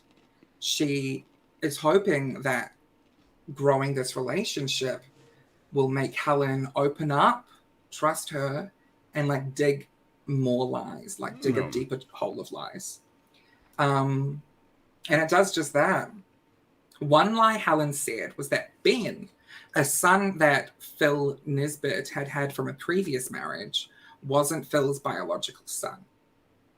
Leanne Cartier, the sister, has to pay out of her own pocket to get like a DNA test to prove this to be incorrect. Helen seemed to be digging deeper and deeper and deeper holes. She mentions, oh my gosh, did you know that Phil was a male sex worker? And Leanne's like, no. Like I don't think so. Like, I know my brother, he's not hot enough, get out. Like Helen mentions that he had a book full of girls' names. And then Helen's even like, oh my gosh, and one of the names on there even came to the funeral. And Leanne's like, this is just odd. You're being weird, Helen. Yeah. She made outrageous claim after outrageous claim, and Leanne had to be skillful in her two-facedness. Because she had to be two-faced to her. She had to, like, I mean, she's the only one trying to solve this fucking case. Yeah. And, like, you hear her speak, and she's like, I wanted to scream at her face. Like, and I just couldn't. I knew that I had to get closer to her. Like, that's strength right there. That is strength. It's amazing. I love this woman. She's amazing. And she had to keep, getting her to lie. Another person involved here who wasn't listened to was Helen's own son, Adam Kearns, from the previous marriage of hers. Adam would literally tell anyone who would listen, yeah, nah, my mum killed Phil. Adam was like, sure of it, dead set. He warned Phil when Phil was alive, my mum's going to kill you, by the way. It's like... I'm just imagining this like little child being like, my mom's going to kill you. Like, No, he was like a teenager. He was like Yeah. close to adult. When he learned of Phil's passing, being told that he had committed suicide, he was like, no, no, my mother's behind this actually, yeah. Wow. He felt certain of this, especially since um, Phil's wedding ring comes back, and Adam says to his mom, "You should wear his wedding ring as a necklace to remember him." And she says, "No." Uh, And he's like, "Well." well, Helen Mom. Milner felt threatened by her son. Her son was currently the subject of a court order preventing him from contacting her and his ex partner. Knowing this, Helen bought a cell phone, sent threatening and abusive texts as if from her son to herself and her son's ex partner. Helen then reached out to Adam's ex-partner, like, oh my God, look at these text messages I've received from Adam. And she's like, yeah, me too. And Helen encourages her to go and make a statement to the cops. They make the statement at the police station, and Adam Kearns ends up in jail for more than 2 Sorry, I just weeks. belched. That's okay. He ends up in jail for more than 2 weeks, including his 19th birthday, because his mum sent text messages to herself as if from him, like, because she's like, I don't trust that you keep telling people I murdered him. I didn't. You're going down for this. It's quite sad. So currently, like, in 2021, Adam's not doing well. He's been in and out of court cases and jail. For this wouldn't crime be or for like just like for future crimes. okay. Well, yeah, It's with a really mother like sad. that, there's going to be trauma. Thank you. That's exactly it. I'm like, it's so sad because I don't feel like he had a great chance. Yeah. And I think that he's the chaotic person he is today because of um, his nurture, I guess. And that's where it's like with a lot of like true crime is that the majority of the time it's not like somebody woke up one day and said I'm going to commit murders.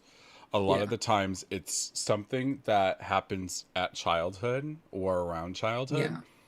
that is there, it's not dealt with, it's not brought up, it's not solved, so they carry this with them for their entire life.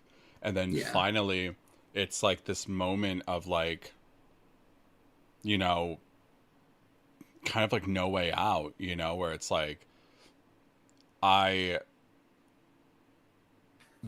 like you said, they're like forced into it. Like they have Yeah. no other chance. They've lost all chances because of the fucking people that are supposed to like take care of them and love them and protect them and give them, And teach them human how to live. decency. Yeah. Yeah.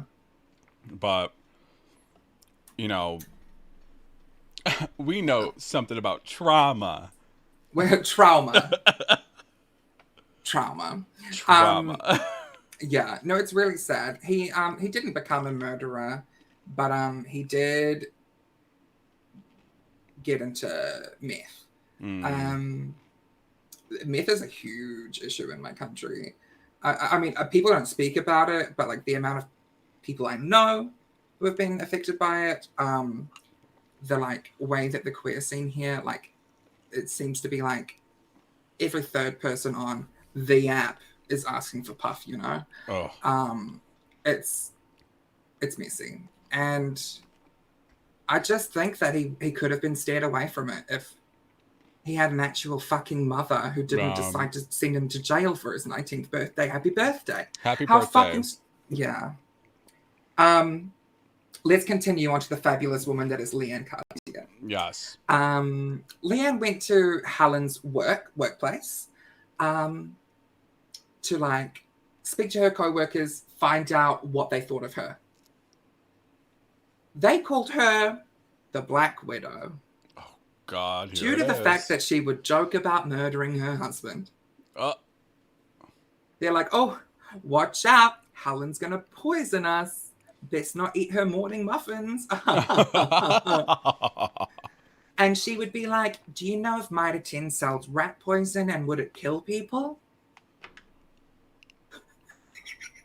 And the co-workers were like, you Black Widow, you. Yeah, you're so funny. Tell another.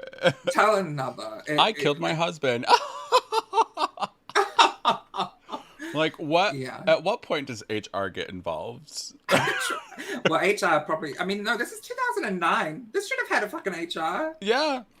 I would have don't know 100%. As soon as that's coming out of someone's mouth, I'm going to go, well, I'm so busy right now. I'm swamped with work. I have to go back to work. But I'll talk to you later. And I would walk my ass to HR and be like, yeah, this bitch is talking about murdering someone. Murdering people. Yeah. Can we get like a little strike or something? Yeah, especially if like no one seemed close to her. So like this was her own fucking son, it wasn't like ratted me her or out. you joking about it. This was like a co-worker that they didn't know so well. All they knew her for was having the muffins baked for them in the morning. And so they're going, eat her muffins and joke about they're going to be poisoned from the muffins. Yeah. And she's like, yeah, do you know if Mitre does sell rat poison, actually? Yeah, like I'm like... hey, Siri, where can you... Oh, no, I'm not going to actually say that. My Siri just turned on. I'm like, wait. Yeah, I was going to say. There was a forum for coronial inquest. I believe that coronial inquest is like where you can reach out to a coroner. Leanne was able to share all the information she had found, and the coroner agreed that she couldn't come to the conclusion that Phil Nisbet had taken his own life. This then reopened the case, finally, because of Leanne, because the icon Leanne, it reopened the case of her brother Phil Nisbet's death. Leanne speaks highly of the coroner. She says it was a turning point for the case. She was glad to have been able to speak to her, and the coroner was like, "You're onto something," and I can get them to open a new case. Yeah. And it's just, it's so nice to hear about this. I guess after 2 cases with bad endings, intentionally, potentially, it's quite nice to find this. I love hearing stories of true crime where there is somebody that is fighting, where they're like, this isn't right.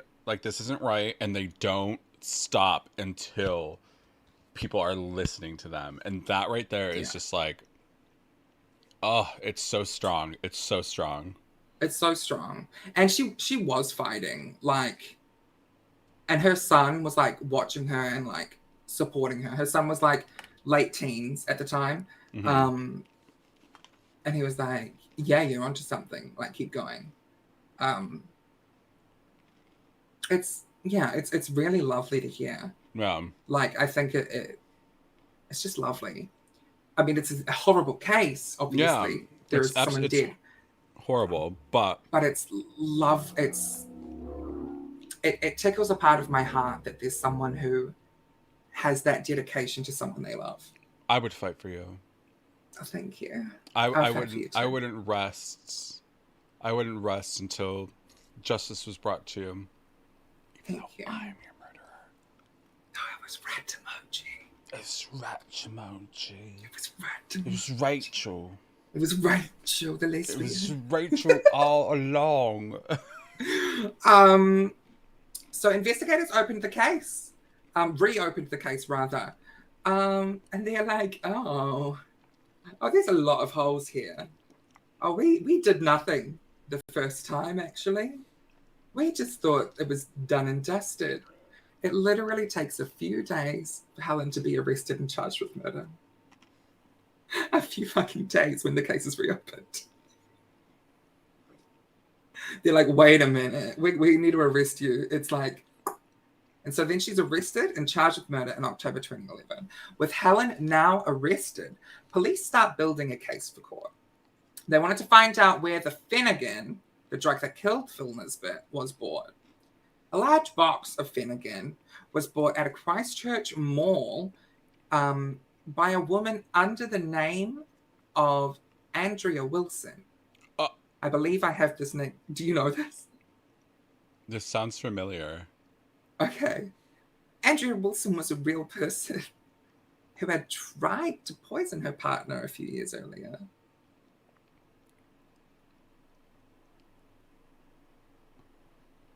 And she's like, I'm acting. I'm Andrea. I'm Andrea, and I'm Andrea. Rat poison. Oh, Helen, is that you? I'm Andrea today. The cops clocked that. She just like puts on a wig and is like walking through the store. Hello, I'm Andrea. Hello. Can you imagine though? Like you work at a store, you're behind the cash register, and then someone just comes up. I'm Andrea. Yeah. The cops were able to clock that Helen Milner's card had been used minutes before the purchase was made at an ATM meters away before the purchase was made in cash. So it's like, diva. Evidence was suggested that a curry was made for Phil Nisbet by Helen, and that she was able to hide the taste of the crushed Finnegan in the curry in his final meal. What is Finnegan? Finnegan is I believe it's an antibiotic. Okay. It's either an antibiotic or an antihistamine. One of the antis that he was allergic to. Okay. So it's like, that's why they ask you if you're like allergic to anything like Tylenol or whatever, right? Like you might die. You could die. Yeah, no, it's important to be asked what you're allergic to. Yeah. It was said it was said that she likely finished him off with a pillow after he had like gone to bed feeling sick and passed out, kind of thing. Yeah, they're like, she probably finished him off with a pillow. At the time they're ready for the court case, Helen Milner is literally already in prison due to the fact that her son was able to get a case against her because of the false messages that she made incriminating him. And also, since she had stolen $25,000 from her workplace. She's a psycho! She's literally said, if I'm going down, I'm going down big. I'm going down hard. Yeah, this was she stole that money from the workplace where they joked about her being called the Black Widow. To be fair, the workmates did testify against her. But not when they found out that he was dead. Once his sister had come in and been like, so you don't think that that's fucking important details to tell? Like, hello? Yeah. Imagine just like getting the call being like, hey, we're actually going to use you in court because Helen's a murderer. Mm. And they're like, oh, and being like, she did always talk about that, yeah. You know what? You mean the Black Widow, Helen Milner? This one time she brought in muffins. We made a joke about the poison, and we all just laughed about it. We just laughed about it. We thought we were just having a little giggle. I thought it was a joke, yeah. Now, this took Leanne Cartier, Phil Nisbet's sister, years to collate all this evidence. She lost not only income, she lost so much of her time to spend with family, time to spend with her friends, time to spend at work, because she was the only person willing to do the job that the cops should have done. And that's like, power to her for having that investment, but it's so frustrating that they didn't do their job in the first place. Well, yeah, that's the thing, is that if, the justice system did their job in the first place, you wouldn't have been in the situation. Exactly. Within hours of Helen Milner being found guilty, the senior investigations manager at the police outright said, like, apologized. Um, they said the first investigation was badly flawed. It was not treated ever as a homicide. And Leanne Cartier did receive a payout. Okay. I For was the going to work she ask, had did she done. get money? She got money. Was it $1 million? No, it wasn't $1 million. I think it was only like I'm not sure of the exact amount. It was not. It was not close to 1 million. Sorry, should I find out the exact amount? No. I'm just like, of course, like the person who commits the murder, who's like, Gets $1 million. gets $1 million and has a temper tantrum to be like the thing that like helps them No, out. a fake seizure. Yeah, Yeah. Oh my God. a fake seizure brought on by Belle the demon. Belial. Belial. Belial. Multiple times Helen has tried to appeal her sentence. Luckily, these get turned down. Good. But just recently, the Court of Appeal granted Helen's defense forensic samples of Phil Nisbet's body. So, like, pieces of his body, essentially, for testing to be done. What testing needs to be done? No, I fucking dare what testing there is to be done. They're not revealing that information. But I'm assuming that she's going to go down this track again of being like, his son isn't really his son, though. His son's actually not biologically his. So he may have committed suicide. And it's like, Helen, no one cares. Set me free. Just set me free. No one cares, Helen. Like, why is she allowed to do that? And Leanne and her family are like, let us like cremate these let us cremate his body and like put it with the rest of him, because I believe there must be like, I don't know if he's separated for like science or forensic purposes, Yeah. like of the case, like potentially there's parts of him in one area and parts of him in another, but yeah, she says we just want to cremate him and put him with the rest of him. And that's the problem. Like, oh my God. I did your job. Give me my brother so that let me we have can be in a fucking final resting closure place. after Yeah. doing your job because you couldn't do it. Yeah. Oh And my that is the God. story of catching the Black Widow, but I like to call it the story of the icon legend Leanne Cartier.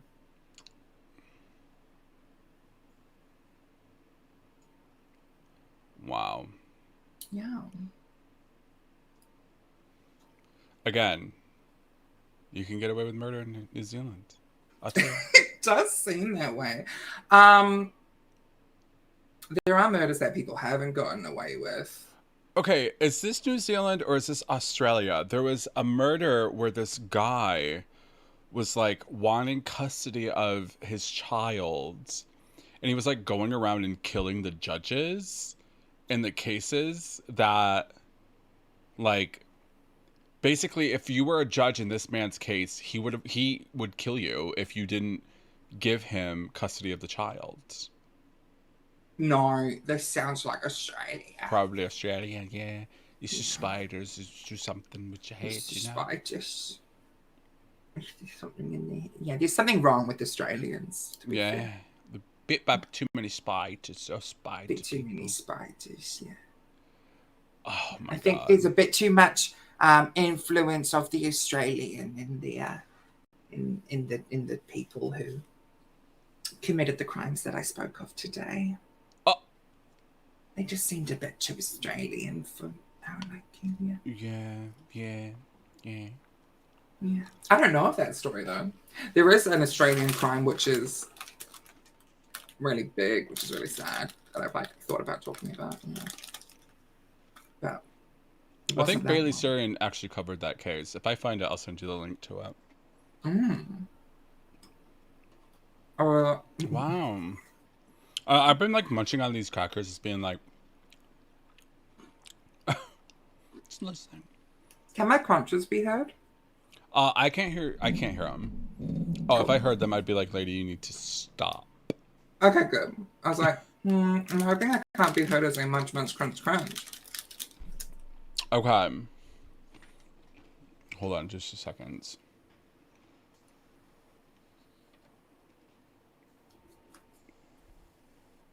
I'm glad people in chat are saying ACAB and shut up, Helen.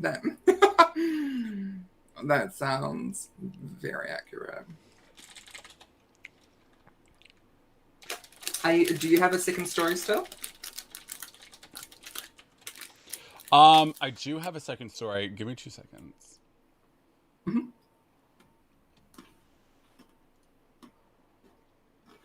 Period. Sorry, I was just missing because I was like, end time, like, okay, and then Dolo just like tell the stories. Tell the stories. um, Lady, is it the bird baby one? It's not the bird baby one. so this one is actually, it's not near me. Well, it's near me, but it's not like in my. It's in near The like. last one was basically in your house. Oh yeah, it was literally like down the street. Um, this one is kind of like in another town, but like the town is like an hour away from me. Mm-hmm. Um, and this is about Arthur John Shawcross, also known as the Genesee River Killer. Mm-hmm. So this one is a very well-known murder serial killer. Um, he is like when it's something like a family where Yeah. it's like like those are like shocking to me, even like but this person had 14 victims, and like I serial killers blow my mind. yes, I yes, can't fathom the the intent to destroy so many people's lives. yeah. So he he had sorry, I'm just getting my notes ready. Mm-hmm. 14 victims. um so let's do like a little backstory. Mm-hmm. um his first known murder happened in 1972. um Arthur John Cross was born in 1945. Mm-hmm. Excuse me. I bought. Um, so his first known murder happened in 1972 when he killed a young boy and a girl in his hometown. Um, and of course, they gave him a plea bargain, where if he admitted to the killings, they would shorten his sentence. I hate when that kind of thing happens.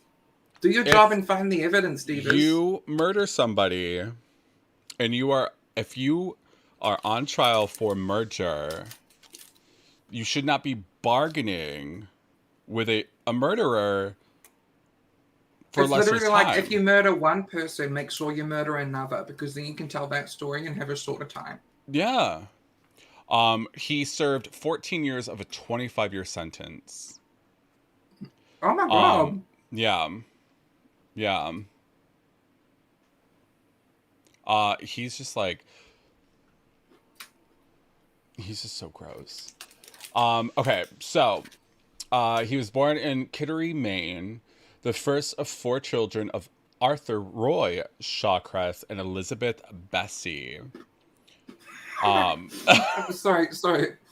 Are their names Chakras and Bestie? Shawcross and Bessie.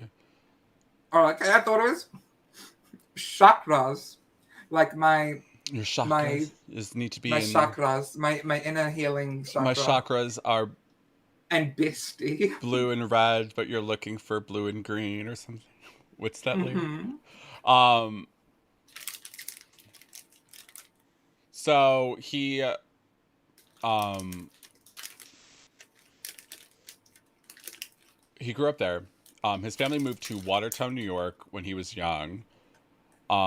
He wasn't very educated. And he had an Mm-hmm. IQ of about, even though IQ tests are so like, if you're basing your intelligence on an IQ test, then like, good for you, but they don't mean anything. Like, Mm-hmm. they don't mean, like, whatever. But it was shown that he had very, very, very, like, low education or no education. It was very poor. Um, Mm-hmm. so, um, he was a bully at school, and he Oh, acted out a lot violently in school. He needed to borrow a pencil, and this kid had two pencils. And because the kid wouldn't lend him a pencil, he stabbed the kid in the hands with the oh my God, that pencil. happened in my class. I got stabbed with a pencil too. I still have, like, you can't really see it, but I have like a gray mark on my hand. Someone stabbed you with a pencil? Yeah. Yeah, no, I'll someone never in my forget class it. cut his friend's hands with scissors because he didn't like him at the time. What is y'all communication? This is I mean, in New Zealand specifically, I know that men aren't allowed to talk about anything except for sports, women, and raising a family and going to work. Like, New Zealand does have a problem with toxic masculinity. Oh yeah. So I guess that's why the person in my class cut his friend's hand. I just slipped myself on accident, but I'm gonna keep it. Yeah. Okay. Back to the story. Mm-hmm. Okay. So he dropped out of school. But then, of course, he wanted to do something, and um, he went to war. At the time, I think it was like the Vietnam War, Oh God. where he, of course, being a murderer, Mm. um, a lot of people like his, I don't know what to call, like your army, like your friends in the army, like your troops, Your troop buddies, your troop buddies. your FAP squad. They Yeah. remember one time where he was boasting about grotesque combat exploits, such as beheading people and nailing their Oh. heads to trees as a warning to the opposite, to the people who were The people they fighting. were at war with. Yeah. Yeah. Which is kind of like, there's your sign, like, you Yeah. know, but of course, like, they didn't say anything. Um, he, but at the same time, which this is funny, he never served as a combat position. So was he potentially lying? He was 100% lying because he Oh. was, I think he was like a line cook or something. Well, he was a fucking cook, and he's like, "Oh yeah, nah, I chopped this guy's head off, Yeah, and then I stuck it in the tree because that's yeah. how man I am." Like, Meanwhile, he's flipping patties. yeah, he's like making meals and stuff. Um, Within that time, he married somebody, um, and during that time, he talked to this woman about trauma that he had with um, his childhood. He was and Lady Lei. I know I'm going to say this, and you're going to be like, "There it is." He was a frequent bedwetter, That is a common thing now. which, if anybody who is not aware of true crime, there is a, I want to say like a phenomenon, but um, serial killers, um, children who are frequent bedwetters, going into like almost teen age, are more likely to be a serial killer than anybody else. And there's like a link Yeah. between bedwetting and serial killing, which is I do so have to wonder if the link is trauma. yeah. Well, okay, next sentence right here. He confessed that his mother performed oral sex on him for several years, starting when he was 7. And during junior high school, he had sexual relations with his sister. So there's the link. Yeah. Yeah. And again, like we were talking about, because of basically shitty parents, Yeah. they don't get a chance. They They don't don't. get No, a I mean chance that's to yeah. succeed in life. Um, so broke up. He divorced that wife. He married another wife. Um, so he divorced his first wife, gave up his rights to their 18-month-old son, whom he never saw again. He served one tour of duty in Vietnam again, but then Wait, was he left back to the war when he yeah, like after having a kid? yeah. He said, "I'm done. Boom. I'm going back to war." Okay. So after Vietnam, he was stationed at Fort Sill in Lawton, Oklahoma as an armorer. He Hmm. married again, and his second wife, Linda, experienced several aspects of his disturbing behavior, especially his penchant for starting fires. An army Oh. psychiatrist told her that Shawcross derived sexual enjoyment from fire starting. Sexual enjoyment from fires. Starting them though, like he's not gonna go sit in front of a bonfire and be like, "This is too much." Like, What if he put on the bonfire? if he put on the bonfire, If he it's if he set the fire, he's that's a like, Friday night, yeah, bro. That's get a it, Friday night where bonfire. he starts Yeah. that bonfire and says, "I'm He ready." says, I love he says, I'm Amanda. Wait, what was her name? It was I'm Adriana. I forgot her I'm name. Helen. From the Helen? No, Andrea. Andrea. Andrea. Hello, I'm Andrea. I'm Andrea. So, yeah, he's. So after his discharge from the army, Shawcross moved with his wife from Oklahoma to Clayton, New York. His wife would soon divorce him and began committing crimes such as Oh, arson and burglary. He got a 5-year sentence for doing that after for serving setting a fire? for starting fires and stuff. Well, yeah, it's arson and robbing. He was I burglary. didn't know that was a bad thing. Me and my mum stopped an arsonist one time. There was a guy who would set my school on fire. Oh, It was my couch. It was not my couch. It was the couch outside of the like year 13's common room thing. He had set it yeah. on fire, and we like could see him in a car like watching it. And we were like driving out of the school because I had been rehearsing. And we are like, that shouldn't be on fire. And we went and told them. Apparently, it's good that we went and told them. It was 5 meters away from the main gas valve of the school. Oh my God. You Yeah, saved so people's good. lives, lady. I'm a hero. You're a hero. Icon, legend, hero. Hero. Period. Unlucky crying item. It's Leidy Lei. An evil queen. Unstable streaming streamer. Yeah. Sorry, continue. Oh no, you're good. You're good. So he went to jail, 5-year sentence. After serving Yes. 22 months, he was granted an early release in October, in part due to his role in a rescue of a correctional officer during a prison riot. Oh, great. So he helped out a cop too. Yeah, he helped out a He's cop. scum then. Seriously. Sorry. On September. Wait. Okay.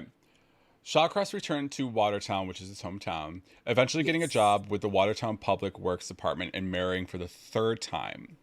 Mm-hmm. On May 7th, 1972, He raped and killed his first known victim, 10-year-old Jake Blake, or Jack Blake. After luring the boy into a wooded area in Watertown, Blake's body was not found until authorities received a tip by phone on September 5th.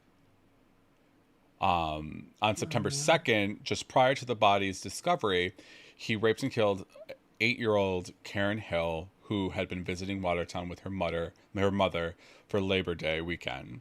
Shawcross was arrested the next day.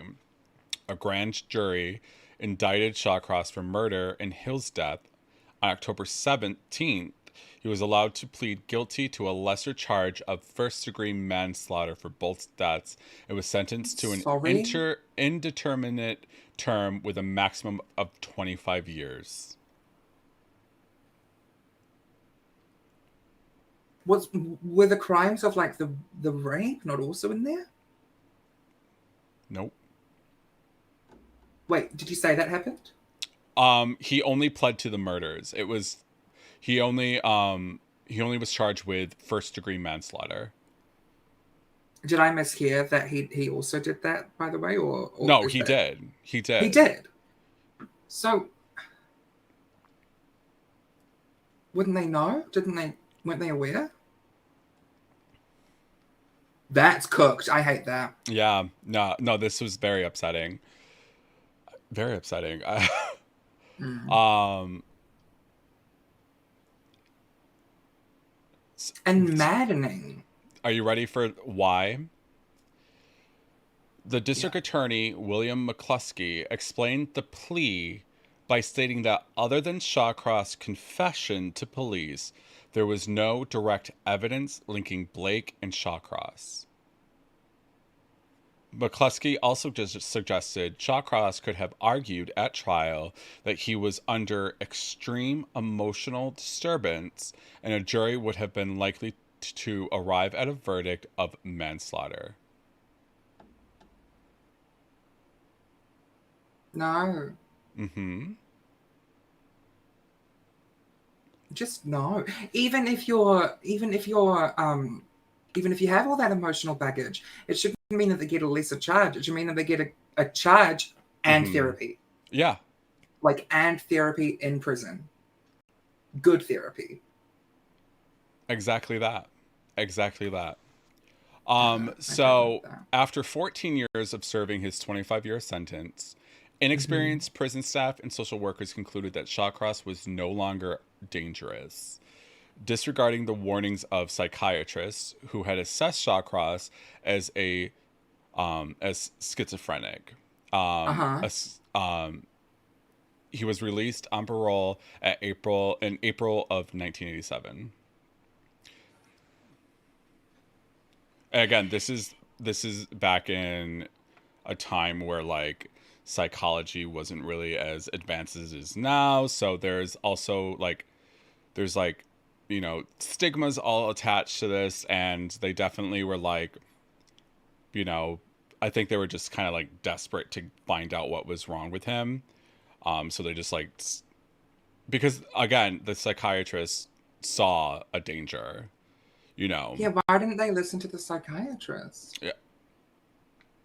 If the psychiatrist said something was wrong, you'd think that that would be enough for them, Exactly.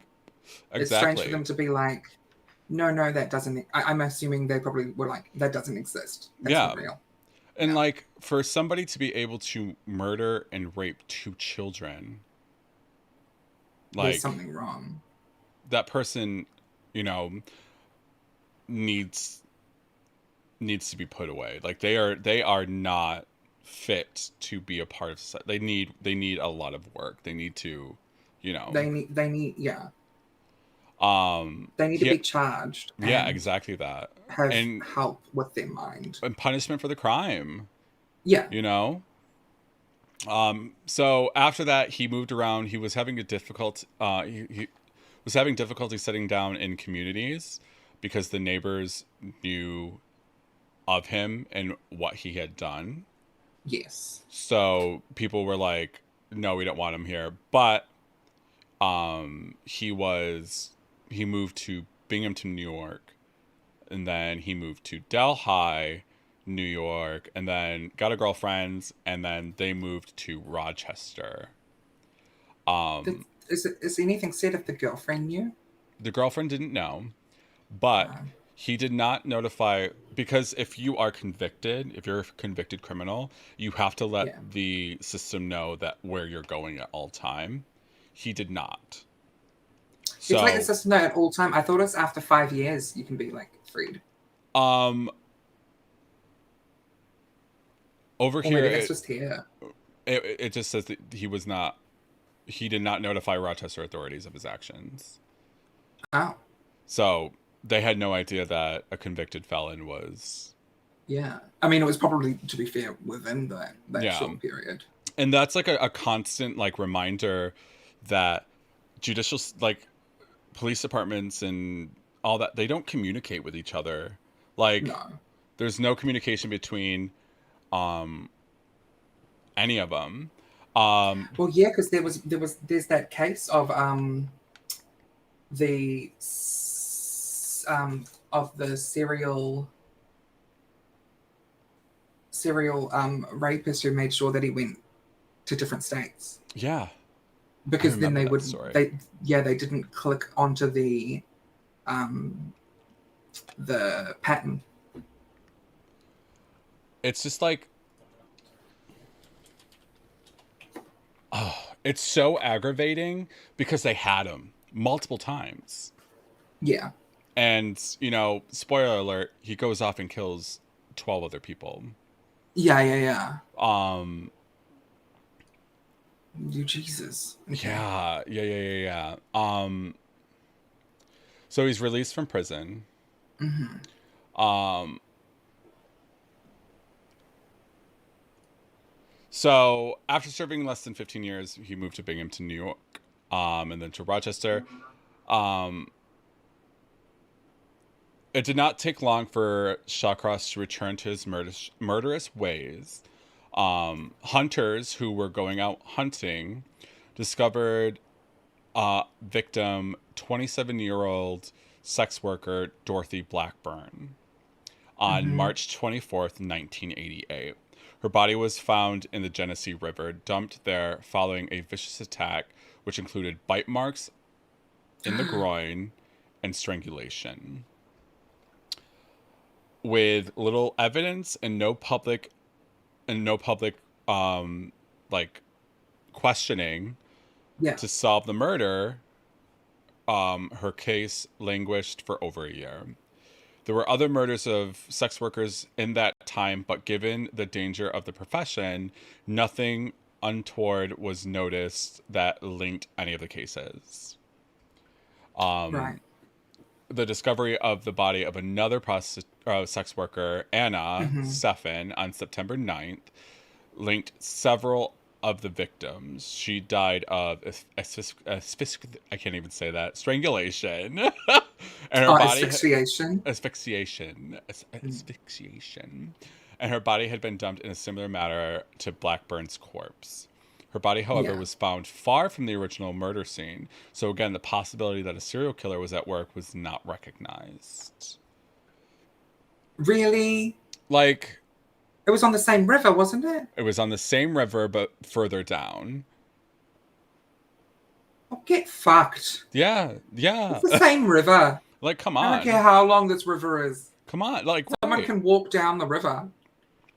On October 21st, 1989, the body of a homeless woman, Dorothy Keller, aged 59, was discovered um, following 6 days later by another sex worker, Patricia Ives, in the same area. Both had been asphyxiated, and the press started to show an interest as the cases were linked. They nicknamed the offender Genesee River Killer because Hmm. all of the bodies were dumped at the river. Yeah. In all previous cases, at least some attempt at concealment had been made, which police felt indicated previous criminal or military experience. They began to advise Ah. sex workers working in the area to exercise caution and sought as much information as possible about strangers operating in the area. They also began to check criminal records for offenders, but because he didn't register in Rochester, New York, Of they had course, they can't no find him either. idea that he was there. Um, as sex workers continued to disappear, it became apparent that the killer must be someone familiar to the women who worked in the area. Police were able to piece together a Oh, description of a regular client called Mitch or Mike. Women said this particular John was prone to violence. So, oh, because, you know, some of these, some of the sex workers were able to, they weren't murdered, thankfully, but they knew of this person because they had an experience with him to be like, yeah, this person, Mitch or Mike, is into, is very yeah. violent, very, very, very, very, very violent. Then the body of 26-year-old June Stout, who was neither a sex worker or a drug user, was found on Thanksgiving Day. She had been What was strangled. she? She was just a oh my god, she was just a random person. I think she was like Just a visiting the person. area. Uh-huh. She had been strangled, mutilated after death, had all of her reproductive organs removed, and was gutted from the throat to crotch like a wild animal. So now, because he's getting away with these murders, he's he's getting getting he's getting worse. he's getting worse because he Yeah. feels that he is up, like A higher he's, power. yeah, number one. Um so from the body count going up, police, are not able to find. This is actually, if you watch no, Minds, what is that one show on Mindhunter. Mindhunter? This is actually one of the episodes. I love Um, Mindhunter. I loved Mindhunter so much. I want more seasons. Where are our seasons? I want There's more. going to be more seasons, right? I think there's a newer one coming out, or like a new one coming out soon. Yes, it's so boring. Oh, it's so good. It's based on a lot of truth. True, yeah, because I think, Yeah. who's the tall guy?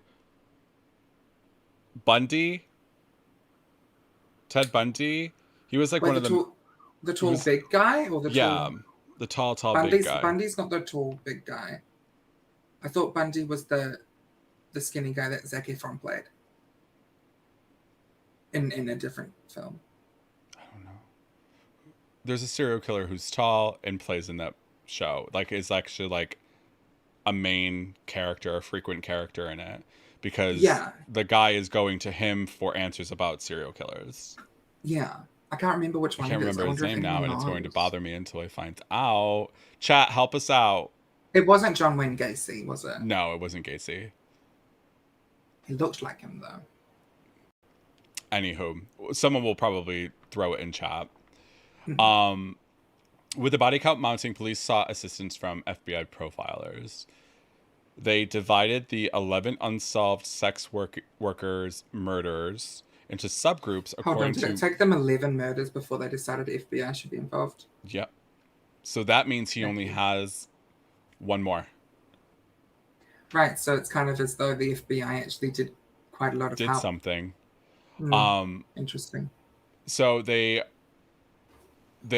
divided the 11 unsolved murders into subgroups according to methods and position. They developed a profile that described the killer as a white male in his 20s or 30s who was strong, probably with a previous criminal record, familiar with the area, and comfortable enough with the victims that they would enter his vehicle without question. Right. Which they were wrong about his age. They were not expecting him to be like older, because he is older. At this point in time, I think he's like in his 50s, maybe like Oh, did late he 40s and 50s. was he the first crimes were when he was young, right? Yes. So I think his first crime happened when he was, I think, like early or late 20s, early 30s. Right. So he had a couple of decades before he decided to be a mess again. Yeah, he was like, let's, here I am, people. Mm. And also too, because he was, frequent with he only mostly sought out sex workers. They all knew his face, and they were comfortable with him, and so he had to have made them feel comfortable, like, Yeah. oh, we're fine with quote unquote Mike or So Mitch. it was him. It It was was the Mitch him. guy. Oh, for Yes. fuck's sakes. They just didn't know his name. They just didn't know his name. Um, so the lack of sexual interference indicated it might be someone with sexual dysfunction. The postmortem injury inflicted on June Stout, who was the one who was mutilated, Yeah. and not on any other victim, indicated that the killer was becoming more comfortable around corpses, probably returning to the crime scene again later to Yeah, that's relive a the thing. attack. Also, it doesn't mention it in. Wait, actually, it's right here. The discovery of a body of Elizabeth Gibson on November 27th brought a breakthrough. Suspect Mitch had been seen with her shortly before her disappearance, but they seemed no closer to establishing his identity. Police tried various tactics, including canvassing all the local bars, to no avail. When a pair of discarded jeans was discovered near the river on December 31st, 1989, containing an ID card for a girl named Felicia Stevens, police began an aerial search of the surrounding area. This part gives me fucking chills. Uh-huh. On January 2nd, 1990, a helicopter spotted what appeared to be a naked female body lying on the ice surface of the river by the bridge. The body was not of Felicia Stevens, but that of a missing sex worker, June Cicero. She had also been mutilated post-mortem, as well as sawn practically in half. The helicopter spotted a man standing on the bridge next to a small van. He appeared to be either masturbating or urinating while looking over the bridge at Two the guesses which one he corpse was doing. below.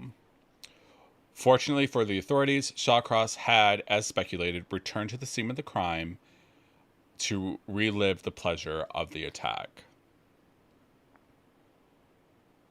They got his car registration, found out where he lived, and arrested him that day. Mm-hmm. It was later during interrogation where they found out that he was in jail before for manslaughter, and that he didn't update the registry to let them know that he was moving. And if he had done that, then they would have, more lives would have been, you know, more lives would have been saved. Yeah. I mean, also, though, if the cops had reached out to FBI, maybe at least, maybe five was a bit too much for them. Maybe they Yeah, realized when it was five, oh, this is a lot. they got to 11 before. They got to 11 before they're like, actually, maybe sex workers deserve um, to be like justice. Yeah. And that's, again, it goes into stigmas. It goes into the fact that, our societies, our country, our world doesn't appreciate sex work and doesn't see sex work as, actual work when it is. These Yeah. people are making a living. But Yeah. so the trial, basically, the defense team tried to build it around, an insanity plea, citing various mitigating factors such as his upbringing, post-traumatic stress as a result of military service, and there was a cyst Mm-hmm. on his brain, and a rare genetic defect. But the prosecution was able to basically dispute all those claims, and there's you know, there's psychological evidence about brain science and genetic factors was at best spurious and beyond the understanding of the jury. So, like, basically, the defense is going into this huge, deep depth story. The prosecution's like, that's no. Yes, Like, yeah, you're going into this because the defense is trying to confuse the jury by yeah. basically saying, like, oh, we're taking the insanity plea, like, let's just throw all this, like, this medical jargon at the jury, and maybe they'll believe him, but To the jury confuse did them. not.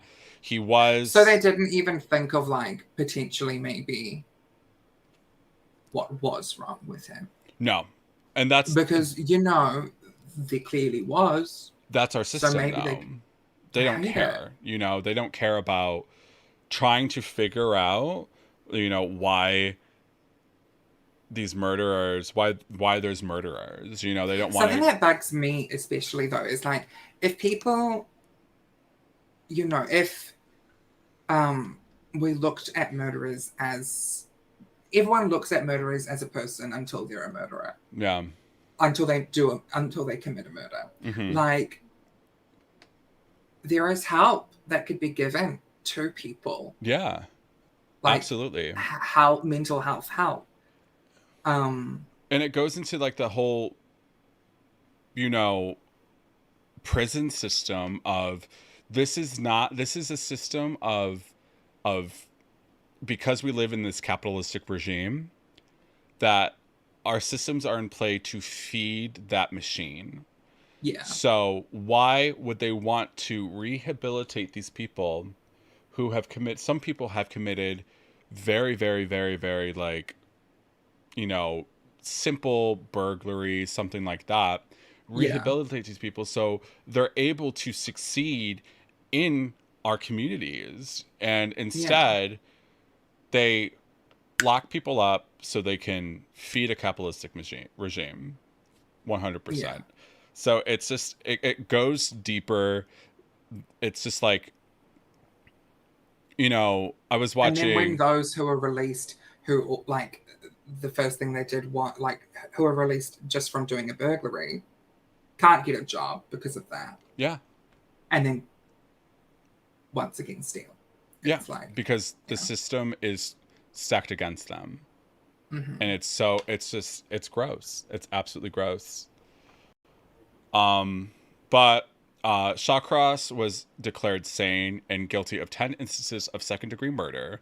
The judge sentenced him to 25 years for each count, in total 250 years of imprisonment. Um, whoa. and there was another murder that he did, Elizabeth Gibson, and he was convicted. He pled guilty and he got more prison time. When Um, was the other murder? Was it like it was between? it was I think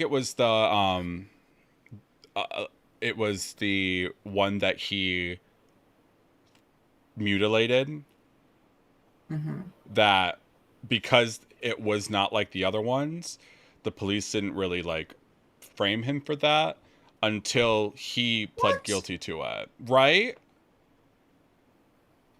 Even though it was like in the same location, they weren't a sex worker either, though, were they? They were not. They were not a sex I guess worker. it's odd because like it seems like if someone close minded were to think of it, like he only went after serial killer. He only went after sex workers. Yeah. Um, but like there were so many other things towards it too. Hmm. It was aggressive. They had said he was aggressive. Yeah. It was in a similar location to the other 10 bodies. Yeah. It was he was an older man, even Yeah. though this woman was this woman was like a similar age, but Yeah. actually it's like there's so many things that could have been like, well, he could have. So Yeah. we should check that. Also, too, like, the age that the FBI profilers profiled him at was around the same age where he was in Vietnam talking about nailing heads to trees. Like, he definitely, you know, it Was seems stuck in like that age, do you he think? was stuck in that moment because that was a Mm, moment where, he found a sexual desire from the mutilation of people. And, like, from there, it took him a bit, but then he was like, you know what? Let me start acting up on this thing and see what it does. Yeah. So it's just all Yikes. fucked. Like, yeah. But he was in prison. He died in prison. He had a pain in his leg, transferred to the hospital, and he died later that day of cardiac arrest. Oh no. Mm. Oh, he died? Oh. Aww. Oh. Mm. Oh well. Aww. Ugh. Your stories were dark today. I My know. gosh. I feel so bad. Like yours were like, I oh like found Helen. yeah. I found stories where I guess I really didn't care about hurting their feelings because I don't like them. Yeah. So I was like, I can, yeah. Listen, I was going with But the story of local murders, and these are my these are my local murders. I love how these are your local murders, and meanwhile, I'm like, these are my local murders. So someone was joked about killing people, and her co-workers thought that it was funny to pretend she was a killer, but she She actually was. poisoned the muffins that we all ate. My Hmm. gosh. But that was so much fun. That was really cute. I had Thank such a you. great time, I, everybody, and Lady. yeah, thank It was you. so much fun. Like, if y'all are interested, Lady Lei and I are available for bookings to tell stories at your family's parties. Yeah, tell stories Only of about true murder, crime. though. Only about murder. We only tell stories about murder. Murder. Happier stories cost extra. Extra. If you want a dark, depressing story, I'll be telling it. If you want a happy, lifetime movie murder story, About murders, yeah. Leidy Lei. But seriously, Yeah. if y'all are interested, shout out in the comments. Yeah, I mean, like, let us know, like, while we're streaming. I'm on, it's Leidy Lei on all social medias. Eve is, I'm do you Evil want to shout it? Queen on all social medias as well. I'm You stream on the blue platform. I am the Stream Queen ambassador to another platform, Mm-hmm. where I stream, and it's fun and cool and sexy. Yeah. So if you want to follow me there, it's not Evo Queen Gaming. It It's is Evil Queen Gaming. but if you wanted to follow me on Twitch, it's Evil Queen. You can do the dynamic follow buttons down below. You can follow Lady Lei and Yeah, myself. the dynamic follow button it will have me too. It's sexy. It'll have both of us. Yeah. But yeah, let me know when I'm live. I mean, also Pester Eve when they're live. Yeah, if you do want to see more, I'm sure that we will sexily chat about it and see what we can do for a more semi regular thing. Because I've had a great time. I think this Oh, has been I had a fun. blast. I like love watching like Bailey and stuff, and I'm like, I want to do this. I want to be I Bailey. want to be Bailey. Please let me Yeah, be Bailey, please. yeah. But yeah, Lady Lei, that was so much fun. And chat, thank you all so much for hanging out with us for Yeah, thank you so this much. happy little story time. Yeah, very sexy, happy story time. The longest panel of the day, which I think is quite sexy. That's actually really sexy. How long have we been going for? For We went for about two almost three hours and 40 hours. minutes. Yeah, Yeah, that's really sexy. So thank you all kind of so much for hanging sexy. out and listening. And hopefully Lady Lei and I will be gracing your pages again with some new stories. Yeah. I know I have more stories. I don't know that Eve has Oh, more I can stories. find some stories. I literally loved like researching this, and even though it took me a little bit to get to it, We were quite scared, by the way. yeah, we were Um, terrified. we were terrified. I guess because this is something that we quite cared about, and we cared about it potentially having a future. We were like nervous about how it would go, but But I've we're I've both really enjoyed beautiful it. and stunning, so Yeah, that's all we need, I guess. yeah. So thank you, Eve. Thank you, chat. Thank I'm you. ready to Y'all, go. don't Yeah, forget to thank check out you. all the festivities Oh, tomorrow on this page, Stream Queen Con Day 2. There's going to be more drag, more discussion, more panels. And at the end, it's going to be the Femmes and Thems drag show where you can see myself have a little number. Ooh, it's going to be yes. great. But y'all, thank you all so much. I love you all. And Leidy Lei, again, I respect you so much as a drag artist. You are a beautiful, stunning human being. You are a And beautiful, stunning I human love you being. so much. I love you so much. All right, everybody, we love you all. Bye. Bye.